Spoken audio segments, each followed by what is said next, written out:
What's up, guys? So this may or may not be an epic fail. Well, hopefully it won't be a fail, but we'll see what happens. Forgot to charge the camera that we're on there, so I plugged it in.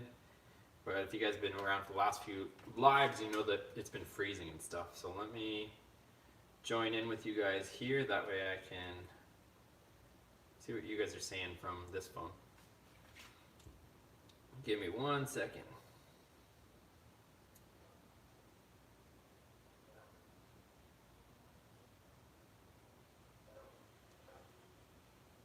Alright, I guess it might work. Might just have to adjust this a little bit. There we go. Alright, so we'll let some people join in, you guys, but hope everyone's had a good week so far. Good Friday.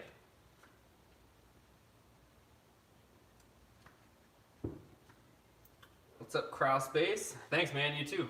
You too. Austin, what's up, dude? What's going on, Austin?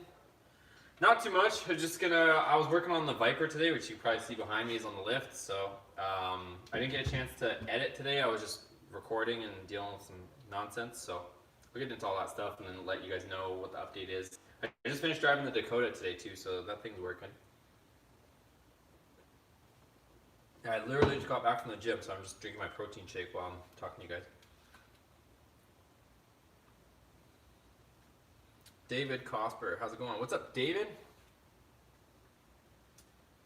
Crawlspace, I crashed my Viper last Friday. Oh no. Front end is all messed up. What year Viper do you have? Was it gonna get written off, or what's the deal?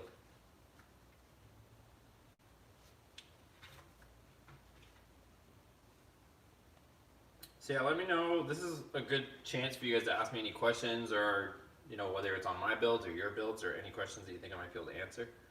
A lot of people seem to be getting mad at me lately for not answering every single comment, but I'm not trying to be big-headed, but there's like hundreds of comments that flow in over the course of, I think I have almost 650 videos, so there's always comments that are just coming in even from old videos, so for one guy to try to answer them all is like impossible. Plus people like direct message me on Instagram or Facebook, and it's just a lot to keep up with.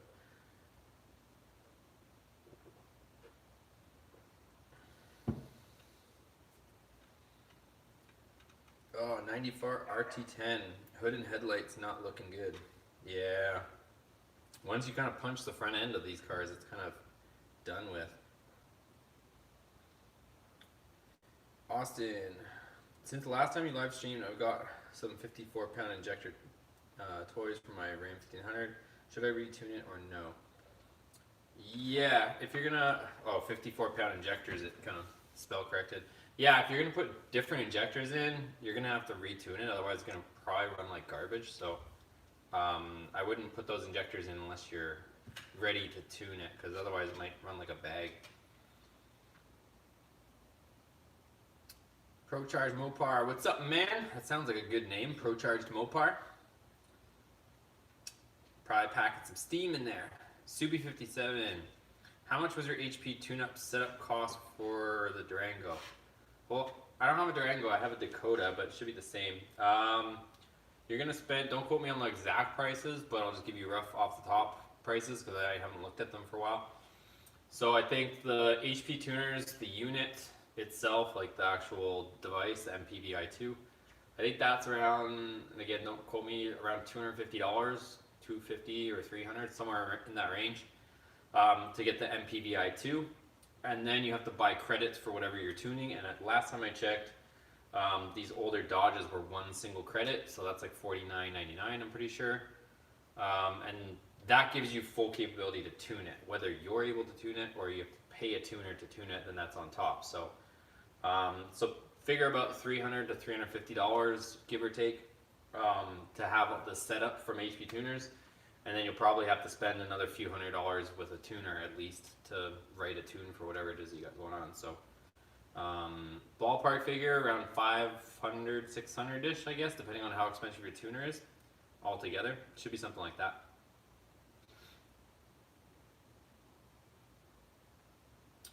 David Cosper, I picked up my RT yesterday. I'm building it like yours. Nice. What setup are you going with on yours? So mine's kind of like a half build right now, so I'm just trying to enjoy the truck without killing it for a little bit. So just, you know, I got the cam in there and we got tuned and some bolt-ons and stuff, and then enjoy it like that for a bit, and then we'll start pushing it harder and harder. Same way we did with the last one, but hopefully this one stays together for us. So then we'll put the boost on it, put the Pro Charger back on, and you know, we'll start pushing this truck and seeing how far we can go. I still want to get some. I was talking to Jason today, you know, my other buddy, and you're going to see his truck here soon. I was talking to him about suspension setups. I'm not really too happy with the way the back end rides on this truck. It's really clunky. So with the Beltec hanger kit, I think it's like effectively like a 4-inch drop on this thing. It is just clanking in the back like crazy. Like there's no travel, and it's like it just blows out through any bumps you hit. So I kind of want to see if I can do something different with that.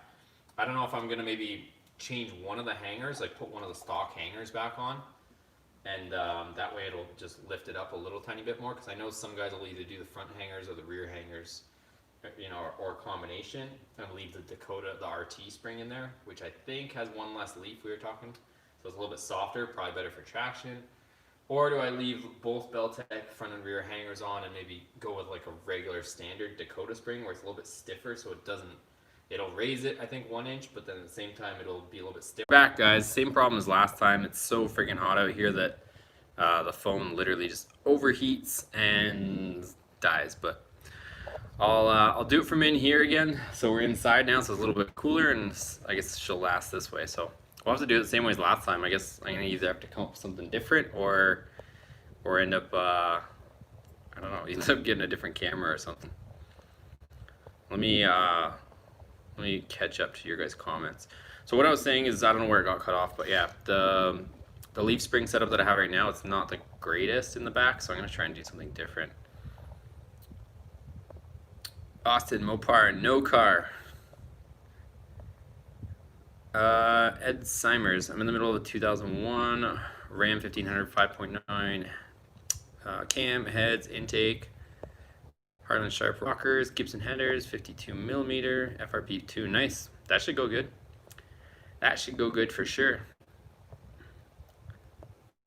I bought a micro and some SEP Snake Eater Performance 1000s for my 5.9 going VS. Nice. Do I have any Dakota engine goodies for sale? Not at the moment. I think Jason might, once we finally get his sorted out, and I think he's got a whole ton of parts. So at some point, I'll probably let you guys know what stuff he has for sale. Once we finish his truck and my truck, then there's probably gonna be a bunch of stuff that he wants to get rid of. But I'll get you guys up to speed. We were actually supposed to work on Jason's truck this weekend, but we got delayed. We're just waiting for a cam to show up. So once the cam shows up for Jason's truck, we'll be putting on the NDX heads, a cam in that. He's got 1.6 roller rockers that we're gonna put on. And what else? The Hughes air gap is going on his. Gonna be lowering his, but going a slightly different direction with the lowering. He doesn't want to go too low. He still wants to be able to drive it decently. And then there's a bunch of different stuff, suspension stuff, and we're gonna get that truck all sorted out too. Austin, where did I get my M1 intake? So Jason actually sourced the M1 intake out, so yeah, he ended up finding it somewhere, so I didn't have to dig for it because I know they're hard to get. Austin, convert to coilovers and traction bars. Yeah, in the rear, I don't know what I'm gonna go with. I want to do something in the back because the back is, I don't know. It'd be nice to go to a 4-link, but then that's just a ton of work to try to convert it and weld it all. So I don't know. For now, I might try to do something different with those leaves. Like I said, I might go to a regular Dakota leaf, or I might try swapping out one of the hangers for stock and doing it that way. But yeah, right now the Dakota's running pretty good. We're getting a lot closer to where it needs to be. I still gotta figure out a couple of things with it, you know, almost wanting to die when I slow down. So I gotta sort that stuff out first, but yeah, she's coming along. And then the Viper build, we're coming pretty close on the Viper build, you guys. Let me take a look at how many subscribers we're at. I promised you guys at 50K we would do the Viper build, and I think we're getting pretty close. Let me double check on my phone here. I know we're getting close. I'll tell you what the exact subscriber count is right now, and then we can see where we're at. So we're at 48,291 subscribers. So 50K. So we got another, that should be in about a month, you guys. I think that's going to be in about a month. So it looks like August we're going to be doing the build on that.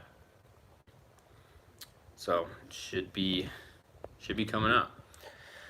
So I have, if you guys are here for the Viper contents, I'm going to be showing you guys some general maintenance. I should move my head this way. For the Viper build tomorrow. So that video I should have edited tonight. We did oil chain, plugs, and wires on the Viper. So that thing, it's, a lot of people are scared to work on them. It's honestly not that difficult. So we did all that stuff, just do a tune-up on it. Last time I did that stuff was 2016 on that thing. And the copper champion spark plugs were like roasted out of that thing. So, and I don't really even drive it that much. I think it's the fact that that thing has like a burble tune or whatever you want to call it from the factory. It kind of just coughs and spits and backfires when you decelerate in the Viper from the factory. So I think that has a big factor on the plugs, because those plugs were like demolished. So Joshua wants to see the Viper build. I want to see it too, because that thing's going to be a monster. The thing's going to be so fast. I can't wait. Ed, do you ever check out Uncle Tony's Garage? Yeah, I've watched his channel a few times. The only thing with his is he's doing a lot of the older Mopar stuff. So not that there's anything wrong with that. It's just I don't really have any stake in that. So I know he's doing like the older, like the LA stuff. So I don't, yeah, obviously with our Magnum stuff it's a little bit different. But yeah, he's doing some cool stuff over there. I'm surprised the following he's got over there. He's got a lot of following over there with that older stuff.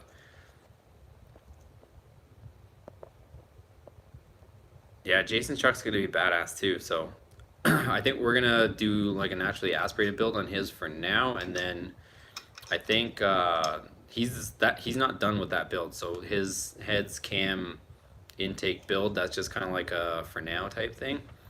And then eventually he wants to do fully built motor. I don't know if he's gonna go stroker or what, but he wants to do a fully built motor. So that thing's gonna be fun now, but then it's gonna be even crazier later. So I'm excited to see that build too. So everyone's kind of just sitting like waiting ducks a little bit to see what's going on with this whole, you know, economy and all that stuff. And I am too. I'm not trying to go too crazy right now, because as you guys know, I kind of have a part-time job right now as well. So I do consulting for an automotive company, and that's only like very part-time right now. And just with everything going on, like that company is actually shutting down one of its locations. So we're relocating all the stuff right now to Texas, and the facility that's over here, out here on the west, it's actually closing just because everything's so bad. So you know, YouTube money is okay, but it's not like, I don't know, you can't really survive off it just now. And that's with me having like almost 50K and doing a video every single day. So I want to try to get this YouTube thing up, you know, to the next level. That way I could, you know, I guess survive off it full time, but it's not quite there yet. So,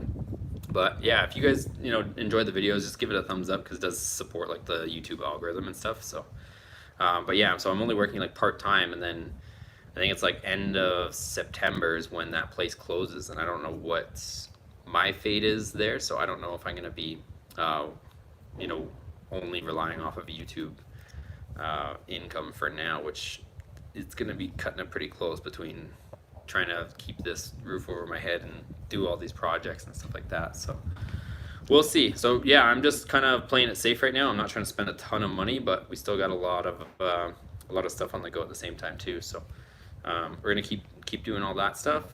But yeah, that's why I'm just kind of like, honestly, it didn't really make sense to sell like the most practical car I had, which was the Volkswagen, but it did make sense that I don't need the extra car, and I probably need the extra cash more than anything. So I decided to get rid of that, and then figured I would drive either the S2000 or Dakota. And then Dakota kind of slapped me in the face when it decided to die and not want to work. So that's when we started driving the S2000. But either way, now we have the S2000 set up as a daily until we go with, you know, get the Dakota running properly. And the Dakota runs properly too. It just rides like garbage right now.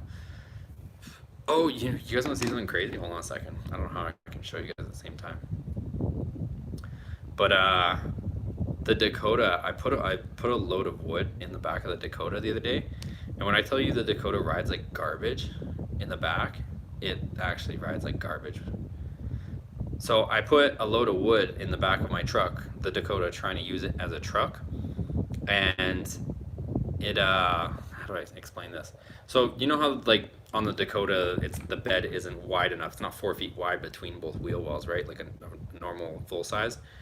So I put wood in the back, and there were 6 foot sheets, so I was able to close the tailgate. But I stacked up probably like 10 sheets of plywood, and they were on one of the wheel wells, right? So it fit in, you know, beside one of the wheel wells, and then the other wheel well was on top of by a few inches. Well, on the way back, like it was bottoming out hard because pretty much the weight in the back bottomed it out. But then like just hitting like bumps and crazy bumps in the road, it actually like collapsed and dented my whole like wheel well. So check this out here. I'll spin this around so you guys can see it. So it collapsed. Look at that. That's my wheel well on the Dakota right now. So the wood was like right here, and it actually like dented it all in right there just from the wood laying on top of it. So I was kind of pissed. I mean, I know it's not a perfect truck, but damn, look at that. So that's how hard my truck is riding in the back of it. Like it literally is just bottoming out, and the wood, like it bottomed out so hard that the weight of the wood literally bent the wheel well on the cab. So I gotta, luckily you can get it from the inside, so I'm gonna have to take the wheel out and just bang it all back. But not that the paint was perfect, as you can see it was here, but it just makes a little bit more body work to try to fix. But I was like, holy crap, like it doesn't matter too much. It's not like any big deal, but I don't know, it wasn't dented before, and now it's dented just because it rides so garbage in the back. So yeah, I'm not joking about it riding like crap in the back. That's why I want to fix that. So, but anyways, let's see what you guys are saying. Catch up to you guys in the comments. Justifer, what's up? What's up, Justifer? Austin, I'm having issues with my 46 RE at about 45, 65. It shifts in and out of overdrive. Any recommendations? Yep, adjust the TV cable. So you need to adjust the TV cable more than likely. And double check your fluid, because I ran into that. If you guys are following along in the videos, I ran into the same thing myself. So double check your fluid in neutral on level ground with the engine running and up to temperature, and make sure it's between those marks. If it's above by even just a little bit, which mine was, it was doing all sorts of funky stuff. So make sure you have the right fluid in there, ATF4, and yeah, make sure that it's between the marks. And then once all that is checked, then go and adjust your TV cable. So hold the throttle wide open, take out the clip, extend the cable all the way back. So pull it all tight while you might need a buddy to do it, but pull the throttle wide open, extend the cable all the way back with the clip out, and then once you max it out, bring it in like 1/8 of an inch, and then set your clip. Or if yours has a button, some of them have a button, then do it that way. But otherwise, it's probably that, because it thinks what the TV cable is doing is telling your transmission where you are with the pedal. So if you don't have that adjusted, you know, if it's going in and out of overdrive, it maybe thinks that you're, you know, flooring it when you're just cruising, and that's why it's going in and out of overdrive. So you have to check all those things, and then you'll probably be back on track.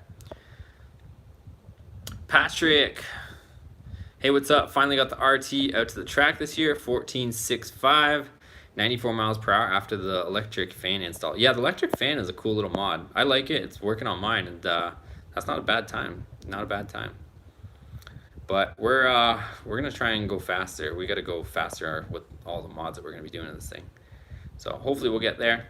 Where did you get that Mali distributor seal? I can't find it locally or Amazon. I had to get that off of Rock Auto. It was like $3 or $2, but it fixed all my oil leaking that I had on the back, thankfully. So happy to tell you guys that we are like oil leak free finally. So the only thing is, I think the rear main seal is the next thing that I have to do, but it's not leaking like crazy, but we'll do that next. Mr. J Magoo, smash that like button. Yeah, you guys, if you guys are in here, make sure you give it a thumbs up just while you're in here. It does help the algorithm with YouTube, and YouTube sees thumbs up, and then they realize that more people should be watching Boosted Motorsports. Patrick, Going to look into a tuner from Ryan soon. Yeah, sounds like a good plan. David, are you a member of the Dodge Dakota or the Dakota RT Club? Yeah, I don't know what being a member means, but I'm on like their Instagram page, and I tag them and whatnot and stuff like that. So if that means being a member, I do. I don't know if there's something else that I'm not part of, but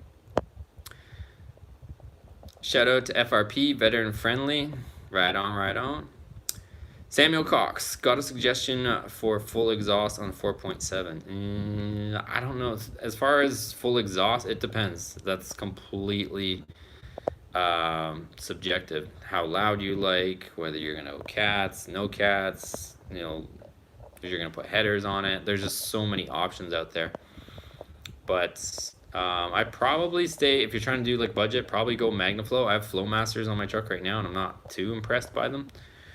But I think I've been trying to decide what to do with the Dakota. So as far as the exhaust, because I want to rework it and make it sound better, but I also want it to be, friendly as far as not be obnoxious. I think what I'm going to do is I'm probably going to go quiet on the full exhaust and then put it behind the rear tire, since it's just dumping, straight dumps at 90 before the axle. And it literally, since that truck is so short, it's literally like making my ears bleed at idle with the thump of the cam and everything. It's just, you can feel it going da da da da da da da da da da on your ears, and it's pretty bad, you guys. So I think what I'm gonna do is go quiet and go all the way to the back, and then Justifer already said it. I'm gonna go, I think, dual electric cutouts. That way I've got quiet just for cruising around. If I want to make noise, I'm gonna just do straight dumps, and then we'll have all the noise that we want. I think that's the better way to go. I had that set up on the Ram, and I liked it a lot more. So I liked having just a quiet exhaust, just so you can enjoy it. If you're going somewhere, it's not making your ears bleed. You can have a conversation, all that stuff. And then just doing electric cutouts and doing it that way. So I think that's the setup. LF. Rear main seal, excellent. I have that problem. That video would help. Yeah, so I'll end up doing that. It's not gonna be a fun job, I know that. So you gotta take the oil pan off, and then you gotta pound the seal out on the back side of the crank. So that's always fun. But I've seen it done. It doesn't look like the end of the world job, but it's not the most fun job. I think what I'll probably do for that one, you guys, is people are lighting off 4th of July stuff outside. I'll probably end up draining the oil and then taking the pan off and then leaving it overnight and then doing it in the morning, because I don't want to be working on under the engine with it still dripping fresh oil the whole time on your face or something. So I think I'll probably drain it the night before and then tackle the rest of it in the morning. That way it's not still dripping down oil. I think that would be the better way to go. Colton, agreed. Yeah, so I think I'm gonna go that way. I like hearing the cam for sure, but when you're just driving and it's just freaking, it's like, it's not even loud. Like, it is decently loud, but it's not even a loud sound. It's just drone. Like, it's just like on your ears. It's brutal. Any thoughts on the UT Awesome VRP plate on the kegger? I don't have any direct experience. I was thinking about trying it for you guys. I wonder if anybody has any contacts with that guy. If he wants to send me a set of the plates, I could show the install, because I have 2 keggers right now that I could modify. But if we can get a hold of that guy and he can send me a set of those plates, I would be happy to try it for you guys. And then I could give you guys my review on them and show you guys how to install them and all that good stuff. Because I do know, like, for a fact that we lost torque down low by getting rid of that kegger. So it doesn't just light up the tires like it did bone stock. Which and by bone stock, I mean my truck has never had the stock computer in it. So I've always had the Mopar Performance PCM. So even when I'm saying stock, like, I still have that extra 30 horsepower or whatever the Mopar Performance PCM was supposed to give you back in the day. But yeah, my truck used to pull pretty hard with the stock engine right off the bottom, and then it would fall flat on its face as you got up in the RPM. But now it's the opposite. So down low, it's kind of, it's not like a slug down low, but it just doesn't have that raw tire shredding torque that it used to have. And then up top, it screams. So it just depends what kind of power you're after. Austin. My dad had a 72 Nova with 392. He had old school vacuum cutouts at about 3,500. They opened up. Sounded great.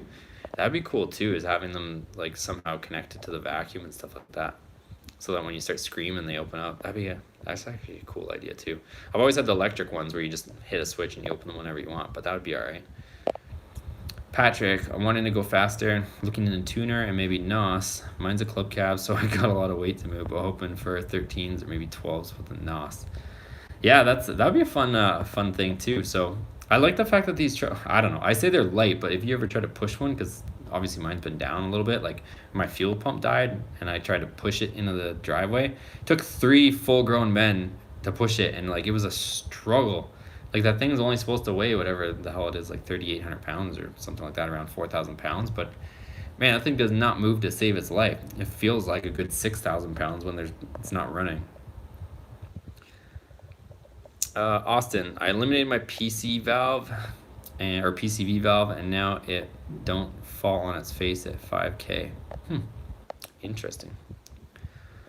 So as far as mods go and what you guys can expect, yeah, so like I said, my Dakotas, we're gonna tune it in a little bit more. So I think I got a few more revisions to do with Ryan. I'm gonna finish my exhaust hopefully next week, and then that way I can kind of drive it a bit more, and then I want to try to figure out something with the rear suspension. That's kind of what I'm gonna try to do to get the thing running a little bit better, riding a little bit better, I should say. So that's kind of what's gonna go on with mine, between now and a week from now, and then I think right after the 4th is when we're gonna start on Jason's truck. So I keep telling you guys about this mysterious Jason's truck that's gonna be coming here, but it is coming. So we should have the parts next week that we need, and then we're gonna start tearing into that thing, I think around the 5th or the 6th. So we'll have his truck, and then it'll be probably, I don't know, at least a good week or 2 of work on his truck, at least initially, just to get that thing sorted out so that he can start driving it. And then Jason's truck's gonna be kind of similar to mine. We're always gonna be doing something on one of the Dakotas and, upgrading stuff. And it's gonna be cool because there's gonna be like 2 different styles of Dakota RTs that we're gonna be doing. So we're gonna be swinging at you guys with full Dakota RT content with 2 different trucks. So should be a bunch of stuff, and then that should be almost just in time for us to hit 50K, and then we'll end up doing the Viper build next.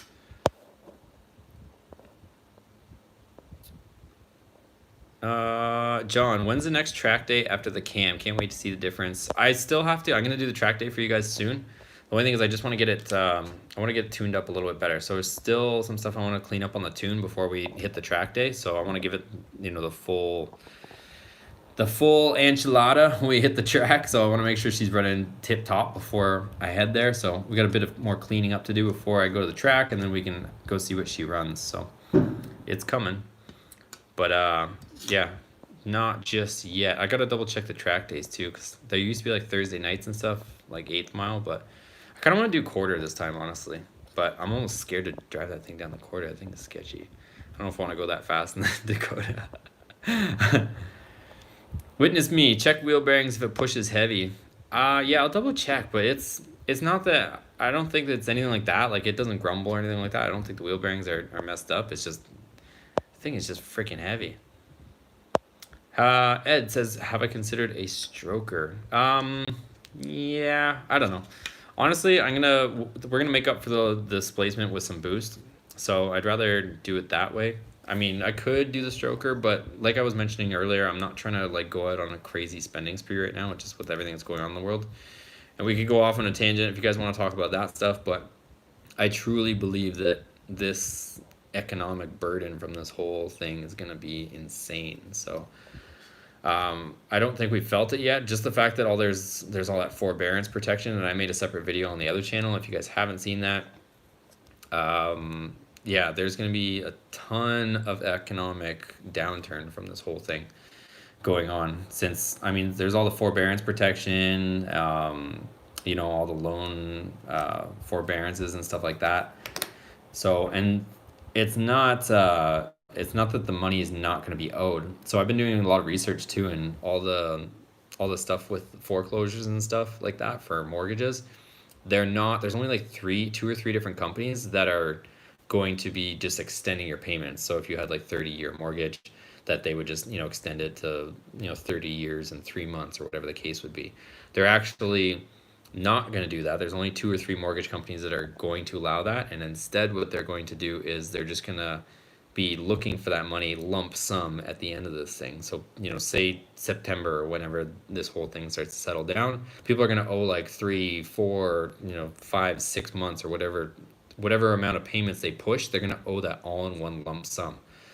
So you know what's going to happen with that, right? So if their mortgage was $1,500 a month, and then all of a sudden they owe like 4 months of that, and they owe $6,000 up front, they're not going to be able to pay it, and then their mortgage is, going to go past due, and then they're going to maybe lose homes. So it's going to get crazy. It's going to get crazy. And I was on my other channel, I ran into all the stats on all that stuff. I can't remember what it was. It was something insane, like 40% of mortgages are in forbearance right now, and it's just nuts. So the numbers are high. Same thing with car loans, right? So everyone's pushing their car loans as well. And nobody's cars are getting repoed yet because all these protection things coming in. But, once all these payments are due, it's going to get ugly. So that's why I don't agree on, the only payments, it's not like there's a secret for me. It's like, it's just whatever. So the only debt that I have is the roof over my head right now. So everything else I haven't bought, I don't have payments on any of the vehicles. So, trust me, I wanted to go out and buy a new car or a new truck just as much as the next guy or girl, but I didn't do it. So I'm just trying to put myself in a position where I'm not going to be in an ugly position. So the only, payment I have is the mortgage. But, like I said, it would be cool to go out there and buy a new Ram and do content like that. But that's just an extra, $800 payment or whatever that payment might be that I don't have. So I'm kind of lucky and thankful that I didn't, take that plunge, because it would be, I don't know, I'd be sweating a little bit more right now. But either way, I guess the only thing that I can summarize by saying all that is if you guys are thinking about purchasing something, don't buy it now, whether it's a house. And like I said, I went into detail on my other channel. If you guys want to check out that other video, don't buy a house now. Don't buy a car now. And I'm not saying that just to save your money. I'm saying that everything is going to be cheaper 6 months to a year from now at least. So not saying to take advantage of other people's misfortune, but everything is just going to tank here soon. So it's we're just on the verge of all this nonsense. So that's my little advice. So like I said, that's why I sold my Jetta. Like, the way I look at it is I sold my Jetta for $6,000, right? So I sold my daily for $6,000. If 6 months to a year from now I can get, I don't know, fill in the blank, for $6,000 when normally it would be 15,000 or whatever that amount is, then that would be, a scenario that I would get into. But if you guys remember like 2009ish, if you guys were looking at car prices back then, there was like Z06s and all that kind of stuff that were like, $35,000 cars that, or more, that people were trying to dump for like 14,000. Like, it was just insane, the deals that were out there to be had. So I think it's going to get to be something similar. Like I said, not to wish that on anybody, but it's just, I think that's what's going to be happening. So if you're in a position to buy something and you're patient, I think you should wait. That's my quick advice. But let me go back to you guys on the comments. Witness me. By the way, dry ice overnight for the rear main. It's a godsend. I don't know how the heck you would do that, but I'm sure it sounds like you've done it before. I'll have to look into it. David, I've always heard Hotchkiss on the suspension with a Kenny Brown X-Brace. I have some other stuff, and I don't know if I fully revealed it to you guys. So I have, what the heck is the name of them now? I'm not gonna remember the name of them. I have the traction bars, the Caltrax, for the Dakota, that Jason hooked us up with, and I also have the Hotchkiss rear sway bar. But I doubt that that's gonna make the difference in the ride quality. The Hotchkiss sway bar is gonna help with handling and stuff like that, and then the Caltrax would help with traction, but that's not gonna help with ride quality, I don't think. I think I still got to do something with the springs or something with the shocks. I think I have to do the shock drop brackets to fix the ride quality in the back. I think that'll be a start, since I think they're too far in the stroke. And maybe even if I go back with the adjustable QA1 rear shocks again and do the TS, I think it's TS 905s or something like that, and set them to stiffer so that the rear end is a little bit stiffer so that it has more shock, because right now it's just, it is nasty in the back. It just clunks and bangs all over the place. Mr. J Magoo, Willow Springs coming up. Yeah, so July 10th. I guess that's coming up pretty soon. July 10th is one of the next track days supposed to be. So probably, I'm almost nervous to go there. I think the S2000 should be okay, but I don't know, like, the S2000 works fine, but I don't know the history on that motor and how long it's been in there for. And every time I go, I mean, it works good, doesn't blow any smoke other than, you know, when we had to do the valve seals, but replace the valve seals and it doesn't puff or do anything weird. You know, even when you're pounding it, taking it all the way to $9,000, it doesn't blow any smoke. But I don't know. I kind of want to do a refresh on it because I don't want to pop that engine, because those engines are expensive. If you guys don't know, they're like $4,500 just to buy a used engine. So I don't want to grenade that thing and be looking for a used engine and then not know the history on that one, and just might be ugly. But yeah, Willow Springs is on the 10th, but it's like a night event. I think it starts at, or evening, whatever they call it, because it's gonna be so hot, like, you know, obviously July, that it's actually supposed to start around like 3 or 5 o'clock, I think, something like that.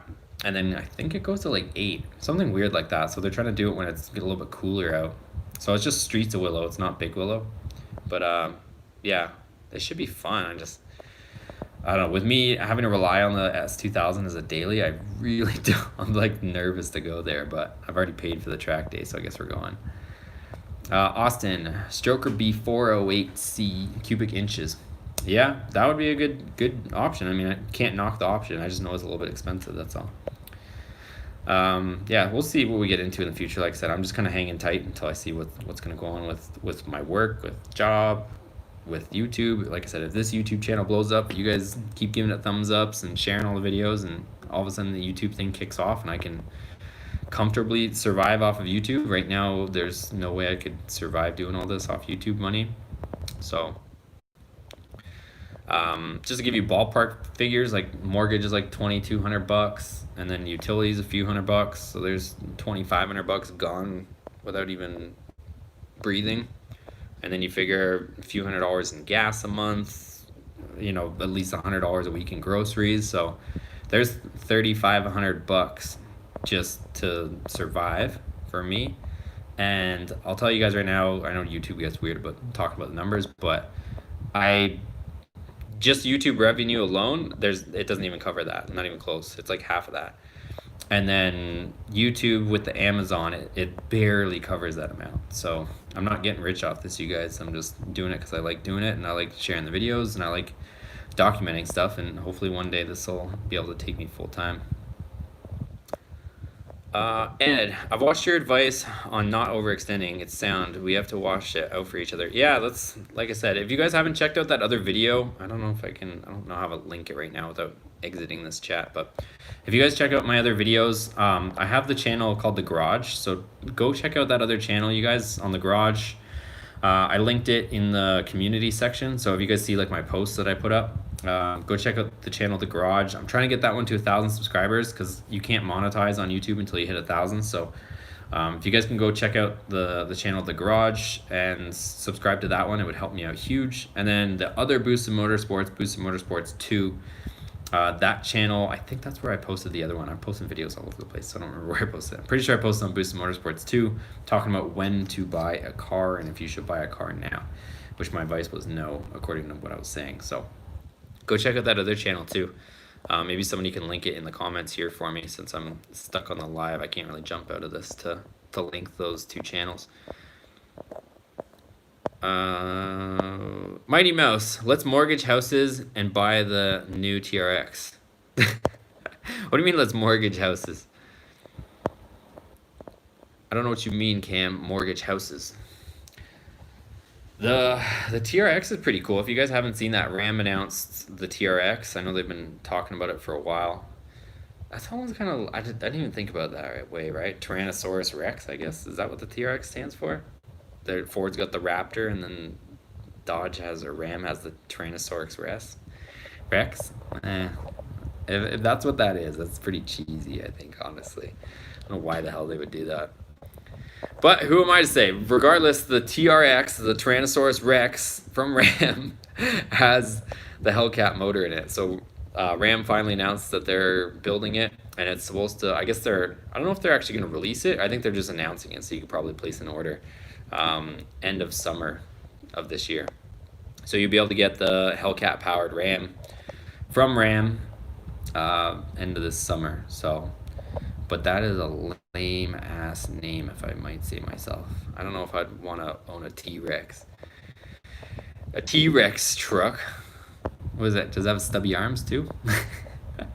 What the hell? I don't know. Am I the only one that's tripping on that name right now? T-Rex. Are we really gonna call our truck a T-Rex? Come on, Ram. You could have done better than that. Tyrannosaurus Rex with the stubby ass arms. What other shortcomings is this truck gonna have? Samuel, electronic suspension on the Dakota would be cool to see how well it could ride. Yeah, that would be expensive. I don't know. I rode in my friend Adrian's Hellcat the other day, and it has airbags on it, and it rode so nice. We were discussing. I was like, it would be cool if I could actually put airbags or air ride on the Dakota, but the front you could easily do because it has like a spring and shock setup in the middle, so you could easily put an airbag in the middle or the front of the truck. The back is where it would get complicated because you have the spring and then you have the shocks. So to try to do air ride on the rear the leaf spring is what's holding the truck up in the back. So you'd have to probably convert to 4-link and then put an airbag in it. So it would be a ton more work in the back. And I don't know, I'm not that good with any fabrication. I've never tried stuff. I'm sure I could figure it out, but that would be a huge undertaking for me. Darren's Grey Goat. Yeah, I doubt it helps with the ride, but will help some with the handling. Love the Honda track racing. Yeah, we'll be doing more track racing with the S2000. I'm kind of... I'll just tell you guys my thoughts since we're kind of just talking back and forth here. The S2000, I was considering... since it's all completed and it looks nice, if I keep tracking it, it's probably going to destroy the wrap, just because when you take the car to the track, it freaking, like the way those fenders are and everything, it just like tosses rubber chunks and dirt and rocks and everything all down the side of the car, so it's going to chip all that wrap. So what I was kind of thinking is, I was almost debating cashing out of the S2000, like cleaning up the interior, putting carpet back in it. I'm going to show you guys a video here soon. I might put it on Boosted Motorsports too, because I know a lot of guys don't really like the S2000 or the import stuff. So if you guys don't see it pop up here in the next few days, check out on Boosted Motorsports too, the other channel, because I'm going to put probably the S2000 content over there. But I picked up some new door cards for the S2000. So if you guys remember the old ones, like all the leather and stuff was all pulling on the doors. So I'm putting new interior panels, door cards, whatever you want to call those. I've got those. I've got carpet that I'm going to be putting on as well.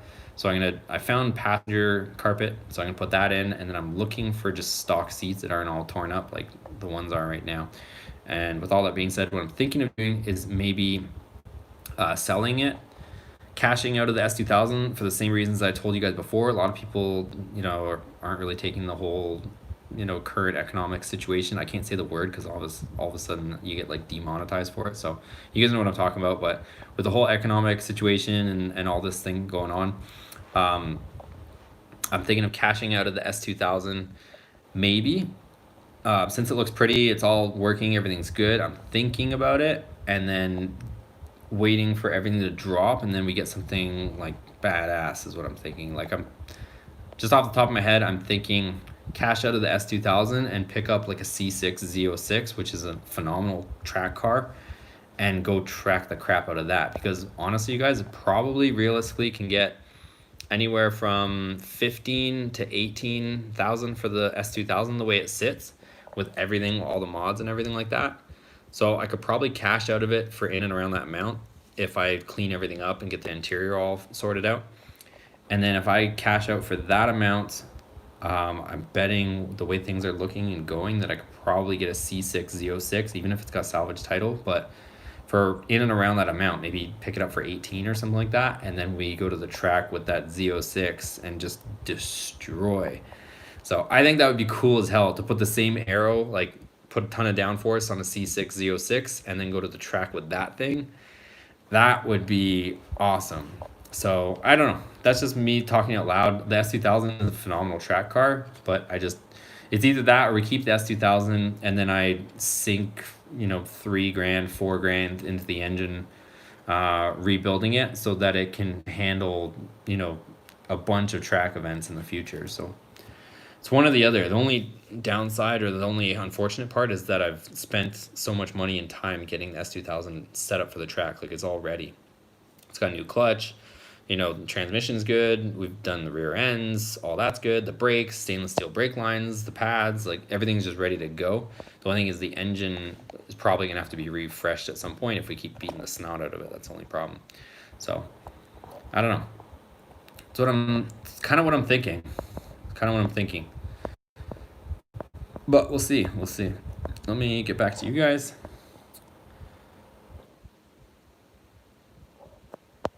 David, 408 stroker is like 8,000 plus machine shop cost, so you're probably 10 to 12K build. Could probably 392. Yeah, I would never, just so you guys know, never spend 8 grand on my Dakota. Not in a million years. I will never see that money back. So I got the Dakota for a decent price, but at the same time, I would never drop 8 grand on the 5.9 in that truck. Never. So that is completely out of the question for me. I would honestly put a Hellcat motor in it before I spent 8 grand on the 5.9. I would put something else in there before I'd spend that much money on that.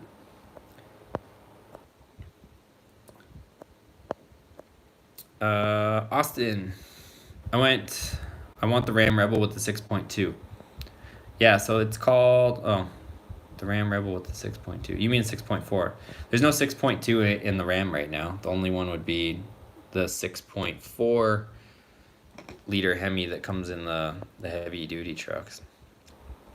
But the 6.2 is going to be the TRX with the Hellcat. Nick Johnson, airbags are stupid.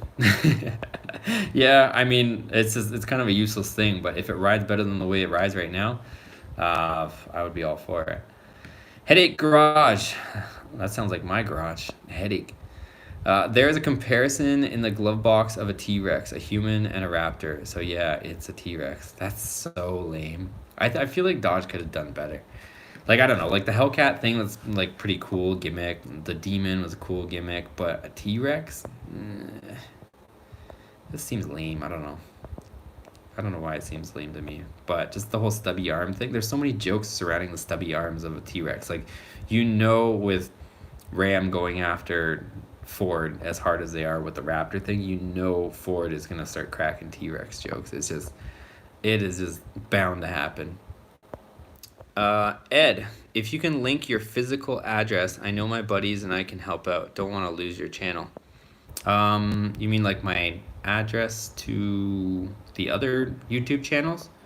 If you're talking about like my address, like my home address, I have a P.O. box address in the description of all my videos, so you guys can check that out.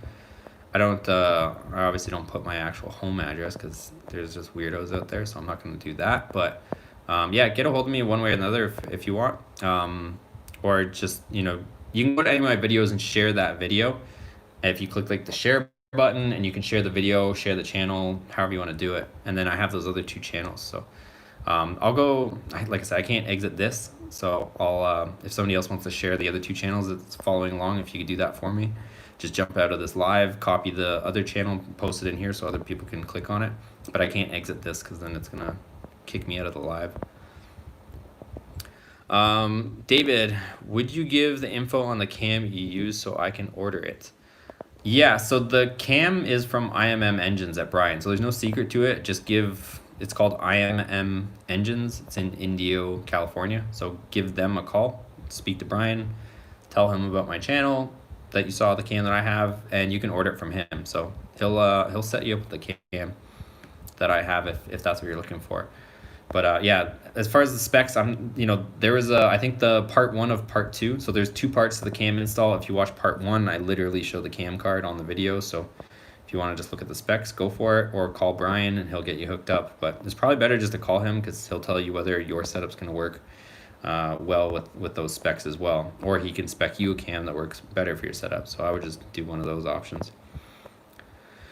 Darren, is a wrap on a vehicle expensive to have done? Are you able to say what it cost you for the S2000? Yeah, so the S2000 wrap, that was my buddy's shop, so we worked something out. But on average, a vehicle wrap's not necessarily cheap. Just so you guys know, like the material alone, depending on what you order, like what kind of material, like mine was just gray, and it's anywhere from $500 to $1,000 just for material.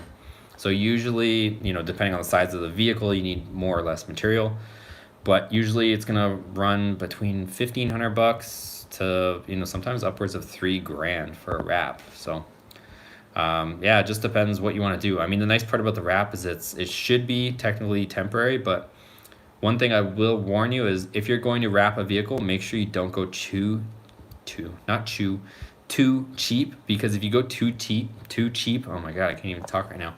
If you go too cheap on a wrap, they physically have to cut the wrap. And if you get somebody that's cheap and doesn't know what they're doing, they can actually cut through. I think I have a knife here just to illustrate what I'm talking about. I did have a knife here. I don't know. Anyways, regardless, if you have a knife and you get somebody that doesn't know what they're doing, they have to cut and trim out the actual vinyl material. So they are literally cutting with a blade on the car. And if you get somebody that doesn't know what they're doing, normally you're supposed to just score it. You're scoring the vinyl across to cut it and trim it to the car. You're supposed to score it and then you pull it and it tears on that score, right? But if you get somebody that doesn't know what they're doing and they push too hard, there's horror stories of people having to completely repaint their car. They'll take the wrap off their car and there will be blade and knife marks right through the wrap, right through the clear coat, right through their paint, right through their primer, down to the even metal sometimes, from a bad wrap job. And then you're stuck with having to repaint the car because you've got cut marks, blade marks all over your vehicle or truck or whatever it is. So don't go too cheap. I know there's guys out there that are trying to make a name for themselves, so they'll do it cheap to get more referrals or whatever. So I'm not saying that you can't get a good job cheap. Just make sure you're super confident on whoever you're getting to do it, or maybe it's a crap box that you're getting them to wrap and you don't care about it. But like, I don't know. It's just one of the things you want to definitely be careful about when you're wrapping a car or truck.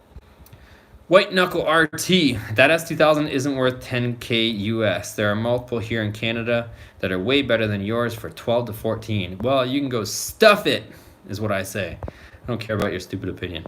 So just so you know, buddy, people have already offered me over 10 grand US and I've turned it down. So thanks for your comment, but no thanks. On to the next, Mighty Mouse. Sell your house, move to Texas, and buy 2 T-Rexes. Obvious plan. Sounds pretty legit. Let's do that. Leo, so random question about the Dakota headlights. Are they good quality, and what's the down road like? I've got a 2000 Durango and looking for new assemblies. I think good quality. Yeah, so the only thing, like, I like that. I really like the headlights that are on the Dakota. The only thing is, I don't know what the longevity is on them, right? So obviously, with the stock headlights, they go yellow after a while. And, whether these ones are going to do that, only time will tell, right? So as much as possible, I'm trying not to put the Dakota outside. I know it's not like a showpiece, but I just don't want like the headlights and stuff like that to fade and go all yellow. That would kind of suck. But light output, they seem pretty good. Obviously projectors are going to be better, but overall they're actually not that bad. So light output seems decent with the LEDs in it. I have no complaints on them. Best bang for the buck. Fitment's pretty good too. I mean, honestly, they're not bad at all, the fitment. So yeah, as far as my overall opinion, I'm happy with them. Mighty Mouse, I tried to share both channels, but it won't let me put the link. Let me see, Cam. Let me see. There, Mighty Mouse is now a moderator for your channel. Try it again, Cam. Probably work now. Probably work now.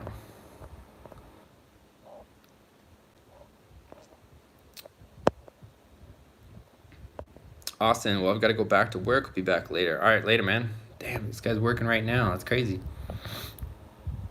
Patrick has work in the morning. He's out. All right, later, Patrick. Yeah, let me know, Cam, if you can post a link in here now. I'm going to try to figure, just so you guys know, I'm going to try to, oh, there you go. So Cam's able to post the links to the other 2 YouTube channels that I got. So if you guys, I'm going to try to do something where I can start having guests and stuff on the YouTube live. So I think it would be kind of cool thing to do. So since everybody's stuck in the quarantine thing, I'm going to try to do more guests things so I can, have other people on the channel that aren't physically here.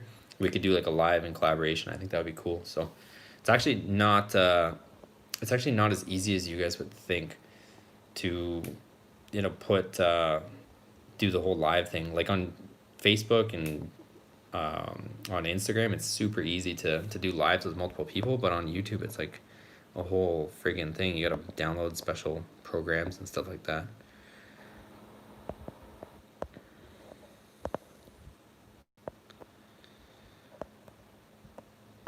New people in here, hit the like button. Yeah, if you guys can just drop a like on the video, it does help, so I appreciate it.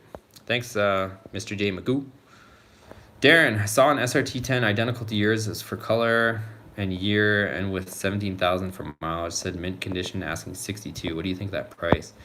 As much as I want to say that it's worth that amount, I don't think it is just yet. I think that the SRT10 will go up in value, but I don't think it's just yet. If you look at the Ford Lightning right now, that's a perfect example. Same sort of thing.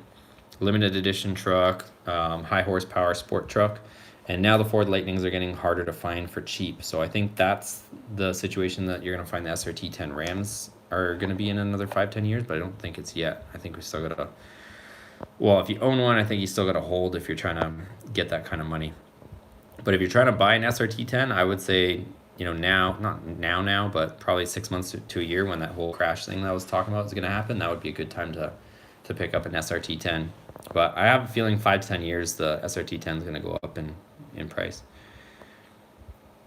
White Knuckle RT, why don't you do some mods to the Viper, power mods, or are you not interested? We've actually done lots of mods to the Viper. So if you guys go back on my channel, or if you check out the playlist, Viper mods, the Viper has pretty much every bolt-on you can possibly put on to that generation of Viper. And then, as I've mentioned a bunch of times, once we hit 50K, which should be in about a month, you guys are going to see the Viper build. So 50K, we're doing a huge Viper build, so that's going to be next. So it's about time the Viper gets some love. I know we've been working on Ram stuff and everything else, so the Viper is going to get some love here, and it's going to be nuts. It's going to be a monster, so I can't wait. Headache Garage. My Dakota has a 318, swapped in a 360, now in the process of swapping in a 392, and it's a single cab 4x4. Should be a tire boiling machine. That thing's gonna be nuts. Yeah, you'll have to, I want to figure out a way to do it. If you guys DM me, maybe on Instagram or Facebook, maybe we'll do like a rate your truck type thing. I don't want to knock any of your guys' trucks or anything like that. So, but maybe we'll do like a review or something. I can start giving everybody like a shout out or something on every live or something like that. I don't mind doing that for you guys, doing shout outs and stuff and showing your truck and talking a little bit about your builds. That'd be cool. David, is that cheap SRT10 you were looking at still a possibility? I messaged the guy was MIA, went unresponsive to me, so I was trying to get it, but I don't know, I think there was something a little bit shady on it because it was so cheap. It was like $8,500 for a quad cab SRT10 Ram, which is stupid cheap.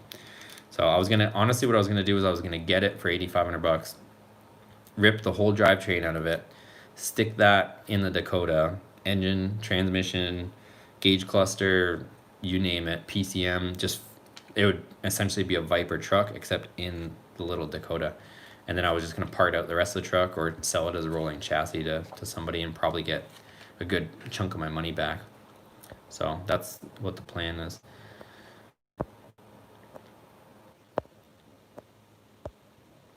Ed, what kind of music do you rock in the shop? Honestly, I listen to everything because I listen to a lot of music. I'm a huge music fan. I switch it up. I'll go everything from classic rock, electronic music, punk music, rock music, hip hop. What else? I don't know. Pretty much everything, honestly. I just get kind of music ADD, so I'll do all sorts of different stuff that way too. Give me 1 second. Cam is texting me. Cam is texting me so that way I can let him share our other channel. Give me 1 second. Because you guys, if you guys don't know about the other channel, The Garage, there's a bunch of cool stuff over there. So if you guys like the kind of content you see here, definitely check out my channel, The Garage, because I do, same quality stuff. I just, I do it with different subjects. So I'll do it with,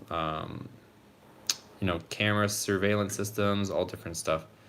Anything to do with the house, like anything I'm doing around the house, I'll make a video on, and that's on the channel The Garage. So if you guys can follow me over there, I need to get to 1,000 subscribers so I can monetize that channel, so that I can have a tiny, it's nothing crazy, it might be $100 a month or something like that from that channel, but every little bit helps.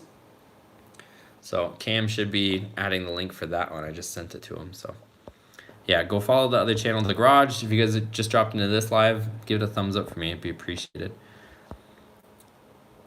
But yeah, as far as music, honestly, every single kind of music. You'll catch me listening to like old classic rock, like 70s, Pink Floyd, Led Zeppelin, all that stuff. And then I'll go straight into like some gangster rap stuff. I'll listen to that for a little while, get bored, switch to electronic music. I'm all over the place with music. White Knuckle. Cool. Yeah, I agree with the Viper mods would be a monster. So why do you want to sell the S2000 and buy a Z06 that modded is the ultimate track car? Why do I want to do it? The Z06, the C6 Z06 is a very good track car, but it's already got the horsepower. So one of the things I'm trying to do is I could supercharge the S2000 and get the horsepower up, but then the reliability goes down. That's the only thing. So every car is kind of engineered for a certain amount of power. Hondas can handle the horsepower, the engine wise, but you're gonna create more heat. Right now, you can literally go out on the track and go up for a 30-minute session on the track and just pound on it, and it takes it in a stock form because you're only making stock power, and then you start adding more power is more heat, and then you got to figure out how to get rid of the heat. So then it just becomes a whole thing of putting, bigger or adding oil coolers, all sorts of different coolers, diff coolers, and everything goes on. So with that being said, the 240 horsepower that's in the S2000, it's plenty capable. And it's getting my feet wet with all the tracks.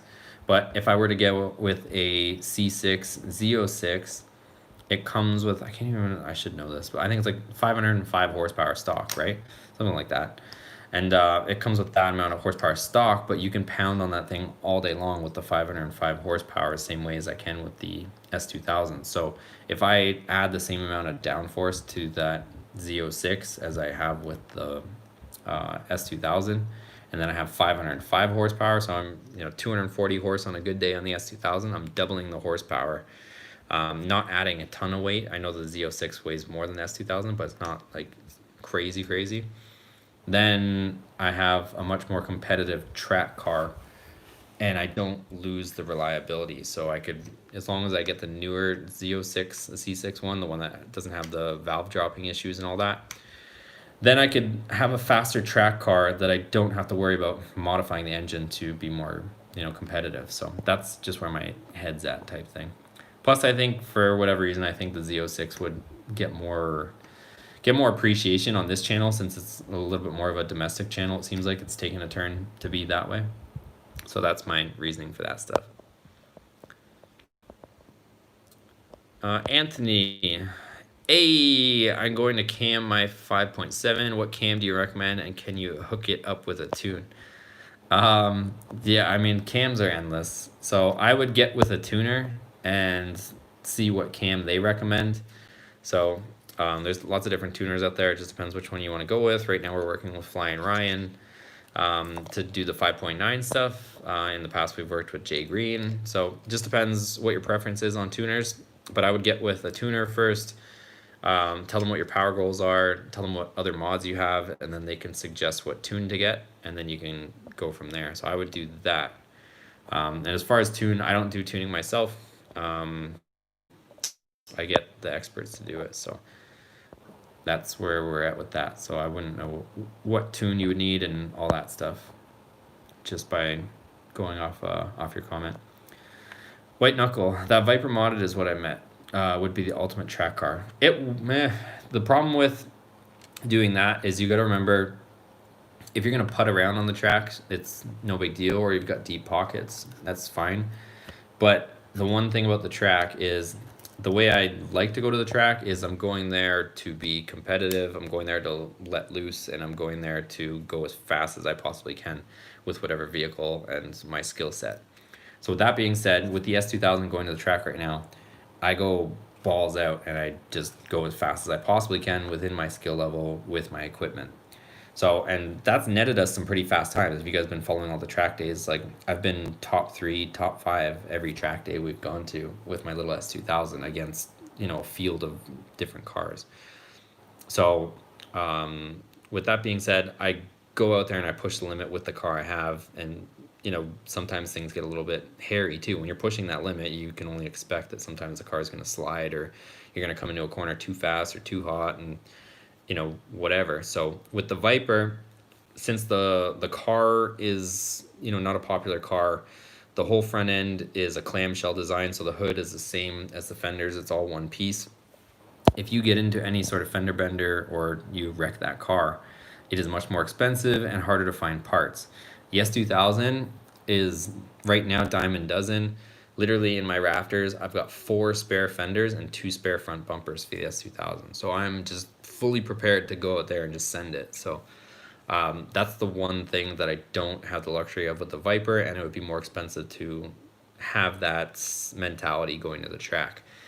With the Z06, those cars, you can find fenders and all that stuff for cheap as well. So not to discredit any Corvette owners, but at the same time, you can find parts. There's lots of them out there. There's used parts. There's just a lot more available. Whereas the Viper, that hood is one piece, and you can't change the fender, and it's just way more expensive to try to do something like that with. Plus, the same thing too, if anything happened with the Viper motor, you guys already know how rare that car is.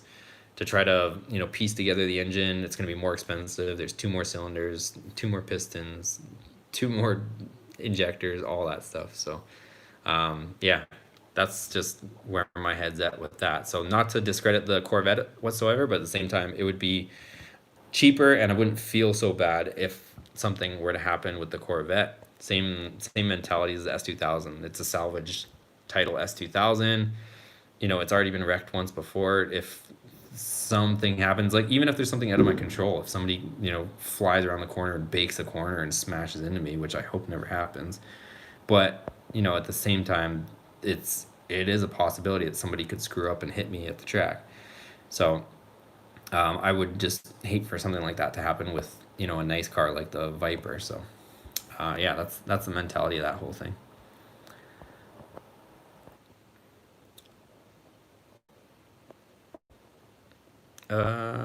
Okay, so Cam posted the link. So check out the link that Cam posted. That's for the other channel, The Garage, and then if you scroll above, he posted Boosted Motorsports too. So if you guys aren't following those ones, definitely do me a solid and go head over to those channels and subscribe to them for me as well.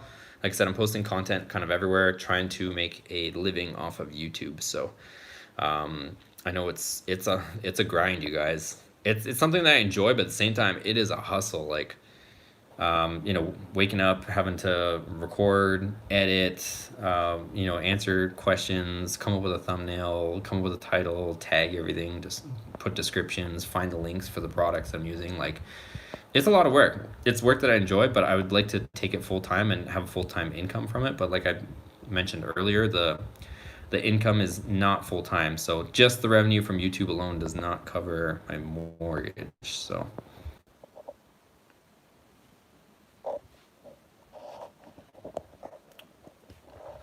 Oh, looks like I disappeared for a second, but I'm back.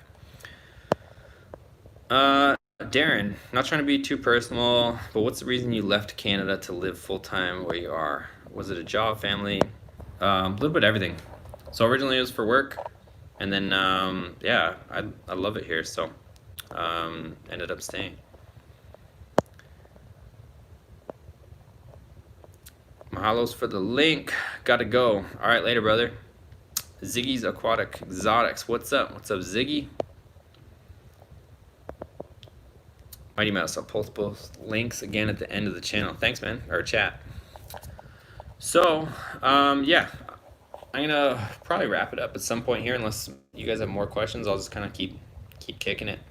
But yeah, that's the plan. Like I said, I gotta get the Dakota a little bit more dialed in, and then about a week we're gonna work on Jason's truck, get that thing going. So that'll be another Dakota RT build that you guys are gonna get to see, just a little bit different components, different directions slightly. He's not gonna go quite as low as mine.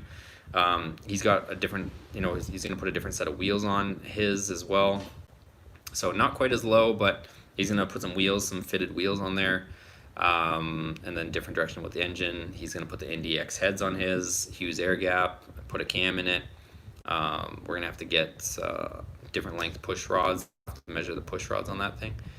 And we're gonna do a bunch of stuff there. And then as far as my truck, what's gonna come up next week, I'm gonna try to sort out the exhaust this week. At least put a quieter muffler and bring it out the back of the truck this week, and then I don't think I'm gonna get to it this week, maybe, but I'm gonna put some cutouts on it too, so that we can go from quiet and being able to daily it or drive around and enjoy it to, full send loud truck. Mike, would a solid drive shaft help my Ram RT put more power to the ground?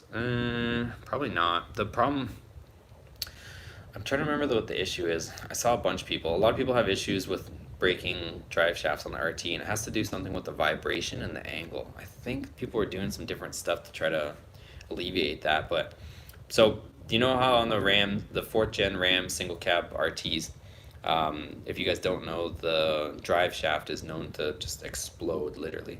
If you go over like 90 miles an hour or something like that, or I think it's somewhere around there, 90 or 100 miles an hour, the drive shaft can literally just explode on a single cab RT. It's a 2-piece design, and it literally just explodes. So some guys were going with a solid axle on the single cab RTs, and then they were actually cracking and breaking the transmission. So there's an issue with vibration on those trucks. And I think I haven't been following along with it lately, but I was pretty heavily when I was doing the whole 4th gen Ram thing.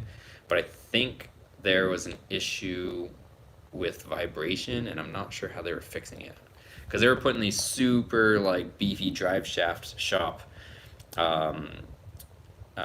drive axles in it, or not axles, but drive shafts in it, and it was cracking their transmission. So can't remember what the fix was, or if they ever ended up getting to the bottom of it. But yeah, I don't know if I would go solid drive shaft just yet, because you might end up actually cracking your transmission. Let me see what other comments there are.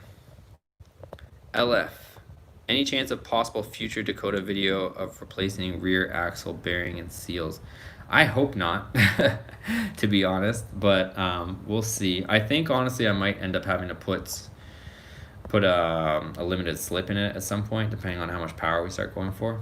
But that's not yet. It's the closest next thing I have to that is we're going to be doing that with my Viper differential. So once things settle down a little bit and we're not constantly trying to fix the Dakota or something like that, then I'll do what I needed to do, which is, if you guys don't know, I have a Mopar performance differential for the Viper with 373 gear ratios in it, but the seals ended up going out of it just because it was sitting on a shelf dry for so long, and I picked it up brand new, never used, but I got that like 4 years ago, so it was sitting on the shelf dry for like 16 years. So I think the bearings were probably a little bit pitted on it, and then I used it for a little while, and then I think the bearings kind of just went south and the seals went south. So whatever it takes transmission supplied us the bearings and the seals to rebuild the diff on the Viper, and then I can slam it back in the car, and that made a huge difference. So that's going to be the closest thing, because it's a Dana rear end in the Viper, and it's going to be pretty similar in the Dakota. So it should be not completely similar, because obviously there's an actual solid axle on the Dakota, but it'll be similar. So that's the closest thing to what you're going to see in the future on that. James, have you considered any other engine swap for the RT, like a 392 or an SRT or even LS? Well, I don't think I would go LS because that would just be a sin, and I think most people would hate me if I did that. But I've considered the 392. I think honestly, I'd probably do a Hemi. I don't know. I'd like to do a Hellcat swap honestly, but it's a little bit pricey right now. But yeah, the plan is we're gonna take the Magnum as far as we can, see how far we get. We're either gonna eventually grenade it and then come up with a plan B, or we'll grenade it and then we'll build the beefier one that's on the stand and see how far that takes us until we get bored, and then we'll engine swap it to something else. Problem is with being in California, you can't really engine swap too easily. You can, but it's just a bit of a nightmare. So we'll see. Headache Garage. Been thinking of starting a channel. What do you use to edit videos? What software? So I use an iMac. You guys can probably see it right there. So I have a 27-inch iMac. I started off, if you guys want to know what I started off on just a regular PC and just some like $60 program. It was called Power Director. So I got my hands or feet wet, whatever, with that.